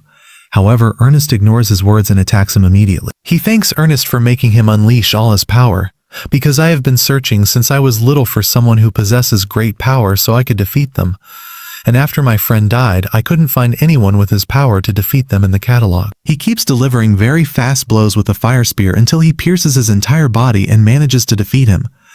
Afterwards, Ernest says to Gloria after killing him, "You should be happy you died by my hands because it's a great honor for you." He tells Ernest, "The fight that happened between us, history will tell of it because it was legendary." Then we go to Yuri, and when she first opens her eyes, she finds a member of the Shadow Guild who says to her, "Finally, you're awake," and shows her the magical prison stone. He tells her that all the adventurers exhaust themselves to find this stone, and he takes it from them in the end and eats it to increase his power. But suddenly he takes a powerful hit from Melia, who finishes him off and says, "Shut up, I'm tired of your blabbering." She takes the prison gem from him and says, "I don't need the Shadow Guild for anything now." Then she looks at Yuri and says, "Come on, get up to take me to what I want." She says, "Take you where?" He says, "Take me to the tree that grants wishes." This tree is named Eden, but it's the first time Yuri hears of it. Melia tells her, "You are the only one who possesses magical energy that lets you see this tree and know its location." Yuri says, "It's the first time I've heard this name, and I don't know anything about what you're saying." Then the Shadow Guild member gets up and says, "What nonsense have you done? Do you think if you kill me you'll escape punishment?" He says, "No one has ever managed to deceive the Shadow Guild before and get away with it." Melia laughs at the silly talk he's saying and says, "I joined you only to search for power, but now you are of no use." Then she delivers a final blow to annihilate him and says, "The time I spent with the Shadow Guild wasn't bad because I gained some experience." She says, "If I can't find strong enemies to challenge, then I have no choice but to gain the hatred of people." Suddenly we see Olivia and Kriza have arrived in front of him. Of course, when Olivia first sees him, she keeps threatening him. Yuri is happy that Olivia and Kriza have come to protect and rescue her quickly. She tells Melia, "Be careful, these aren't my only friends. Ernest and Alec will come soon too. So this is your only chance now to escape." Melia says to her, "Do you think a few of your miserable friends will make me scared and run away?" And when he first hears Alec's name, he knows it well and says, "Surely this is Alec from the Eggert family." He says, "I've been waiting for a long time to fight him and know his strength." We return to Alec and Ernest afterwards and see Ernest telling him, "I can't continue anymore. This fight has exhausted me to the end and drained all my strength." So Alec gives him a magical potion to regain some energy, but he still feels tired. He asks Alec to continue the journey alone and tells him, "Be careful of the Swordmaster because he can finish off the prison monster very easily. I want to tell you he is the strongest fighter you might see in your life." He remembers when his teacher always mocked him for being impulsive and making stupid decisions, telling him, "You will never meet the Swordmaster, Melia, one day. But if it happens, I advise you to withdraw and run away quickly. Don't try to challenge him because you can never defeat him." He tells him, "I'm embarrassed to tell you this now, and my advice to you is not to do anything reckless in front of him." Alec takes the instant teleportation chain from him, reassures him, and says, "Don't worry about me. I'll know how to deal with him well. I promise I will rescue our friends from any danger." We return to Melia afterwards, and he says to Olivia, "I don't have time to joke and play with you." Olivia immediately runs towards him and says, "You will pay the price for killing my mother." But then she leaves him and runs to Yuri to save her. We learn that she has a plan. As soon as she moves away from Melia, she calls to Kriza and says, "Come on, everything is ready now." Indeed, we see Kriza holding a magical arrow and preparing to shoot it at Melia. As soon as she uses the magical arrow, we see it split into a very large number of arrows and rains down on Melia all at once. But Melia immediately removes the scarf he's wearing and easily deflects all the arrows, breaking them. Afterwards, we see Yuri used her magic and managed to bind Melia with magical chains. Kriza begins to threaten him and says, "Don't underestimate your power." She prepares to use her strongest attack. But first, Yuri uses her support magic to increase Kriza's power. Kriza here uses the fire arrow, her strongest attack, and immediately shoots a very powerful fire arrow at him. But the Swordmaster Melia, with a single strike from his sword, breaks the iron chains and deflects Kriza's Phoenix Fire arrow, defeating her easily. Kriza is shocked by his great power and says, "That's my strongest attack, and not only that, I also used Yuri's enhancement magic to raise her level, and he deflected it so easily." Suddenly, Olivia appears from behind him and prepares to attack him. We learn why Melia let her save Yuri, because he knew that was the key to their attack and that they would use support magic to raise their level. He wanted to test their strength and see its limit. She says, "I'm not surprised by anything at all because this is the legendary Swordmaster Melia." We learn that he is the only one in the Adventurers Guild who got a license to form a team alone. When she attacks him, he easily deflects her strike and says to her, "I thought you had given up on the idea of revenge." She says, "No, of course not. I will never give it up, and I won't allow anyone but me to kill you. You must pay for what you did." She attacks him, but he notices that the wounds on her body have lessened. He says to her, "Clearly your friends used healing magic to treat your injuries." He says this is the biggest mistake you made. He says the kids you're protecting won't help you at all. He says, "I am disappointed in you after all I taught you in the past period." He says, "If you think you can defeat me just because you have friends, I'd like to tell you that's the biggest mistake." We go to a flashback when Olivia's mother died. We see Melia entered and found her crying because all her friends were bullying her, and she became alone. They refused to play with her because she now had no family and no one to adopt her. He says to her, "On the contrary, you should be happy because being alone will make you much stronger. It will make you stronger than those who bullied you, and you might become stronger than me personally." She keeps begging him to train her to make her a strong fighter. Indeed, Melia keeps training her until he teaches her the basics of sword use. We return from the flashback and see her attacking him, but he deflects her strike. Afterwards, she says to him, "Stop with the idealism you're in and stop giving judgments and sermons because you are the most self-serving person." She says, "I've always relied on myself and I reached this rank through my own effort without anyone's." She says, "I've been waiting for this moment for a long time to take revenge on you and avenge my mother." But Melia here keeps laughing at her and then delivers a very powerful blow that sends her flying. Kriza here gets angry and tries to help Olivia, attacking Melia with a magical arrow again. But Melia catches the arrow very easily and says to her, "This attack is very weak, maybe weaker than the last one." He looks at Olivia and says, "As I told you, being alone will make you much stronger, and now you will see with your own eyes." He begins to approach Kriza and Yuri to finish them off. Olivia calls to Kriza and Yuri and says, "Run away now because you won't be able to do anything against him." But the two of them don't move from their spots and prepare to attack him. Melia here prepares to attack and grabs his sword. Olivia keeps shouting and telling them to run, but it seems it's too late. We see him strike a very powerful blow with his sword, but suddenly we find Olivia has disappeared from where she was. We learn that before Melia attacked them, Olivia ran quickly and stood in front of his attack to block it and protect her friends. Indeed, we see her take the blow for them. The blow, of course, is strong and fatal, and she falls to the ground. She looks at Kriza and says, "I succeeded in protecting you." Immediately, Kriza uses healing magic on her to treat her injury. Olivia says, "I am very, very weak. I should have listened to Melia because being alone would have made me much stronger." She feels literally despairing and says, "The hope now is in Alec." Indeed, we see Alec has reached them, flying in the air and descending on Melia with a very powerful strike. But Melia again deflects his attack, smiling and very excited that Alec has reached. Afterwards, Alec says to Yuri, "I'm fine and the most important thing is to take care of Olivia now." He goes to attack Melia and a very strong fight ensues between them. Alec asks him, "Why did you do all this to Olivia?" Melia says to him, "Actually, you're right. If she were truly a weak fighter, I wouldn't have done all this to her." He says, "I always look for a strong person to challenge." Alec gets very angry at his words and attacks him again, but Melia disappears from in front of him and appears behind him. He says, "Probably you're a wizard. Will you keep fighting with me with the sword like this a lot and not use magic or what?" He says, "I'm very excited to see your magic." Alec looks at him and says, "Expensive, but the request is..." He prepares to execute his strongest lightning incantation, summoning the legendary lightning dragon, and attacks Melia immediately with full force. Melia stands in front of him like a lion, raising his sword waiting for the attack. Immediately he strikes this dragon with the sword he has and keeps resisting the power of Alec's strike, absorbing the power of Alec's legendary magic until Melia manages to deflect the blow and splits the dragon in half. Melia is surprised that he got injured due to the great magical power of Alec's legendary magic until Melia manages to... Well, so he says to him, "Your power is not trivial, but I thought it would be stronger than this." He says, "If you have another magic you're hiding, I'd like to see it quickly because I'm in a hurry." Alec looks at him annoyed and says, "If you wish to see a very cool and legendary magic that will easily finish you off, then please focus on me and don't take your eyes off me." Then Yuri realizes that Alec has decided to use his forbidden magic. We go to a flashback when Ernest was warning Alec, telling him not to do anything reckless. But Alec here apologizes to him and says, "I am forced to use my special magic." He begins to concentrate to bring out all the mana energy inside his body. He says to Melia, "I knew I couldn't defeat you in a direct confrontation, and I had to use this magic because it's the only solution to defeat you." He says, "Alex says this is my strongest incantation, and this incantation is what will allow me to protect my friend." We learn that he wants to merge the 5 magical elements at once, like earth, water, fire, and air magic, to use them together in a very strong attack. Of course, Melia is very happy, thrilled, and excited to see Alec's legendary magic. Afterwards, we see Alec able to gather the 5 magical elements and merge them together into one attack, and immediately he attacks Melia with it.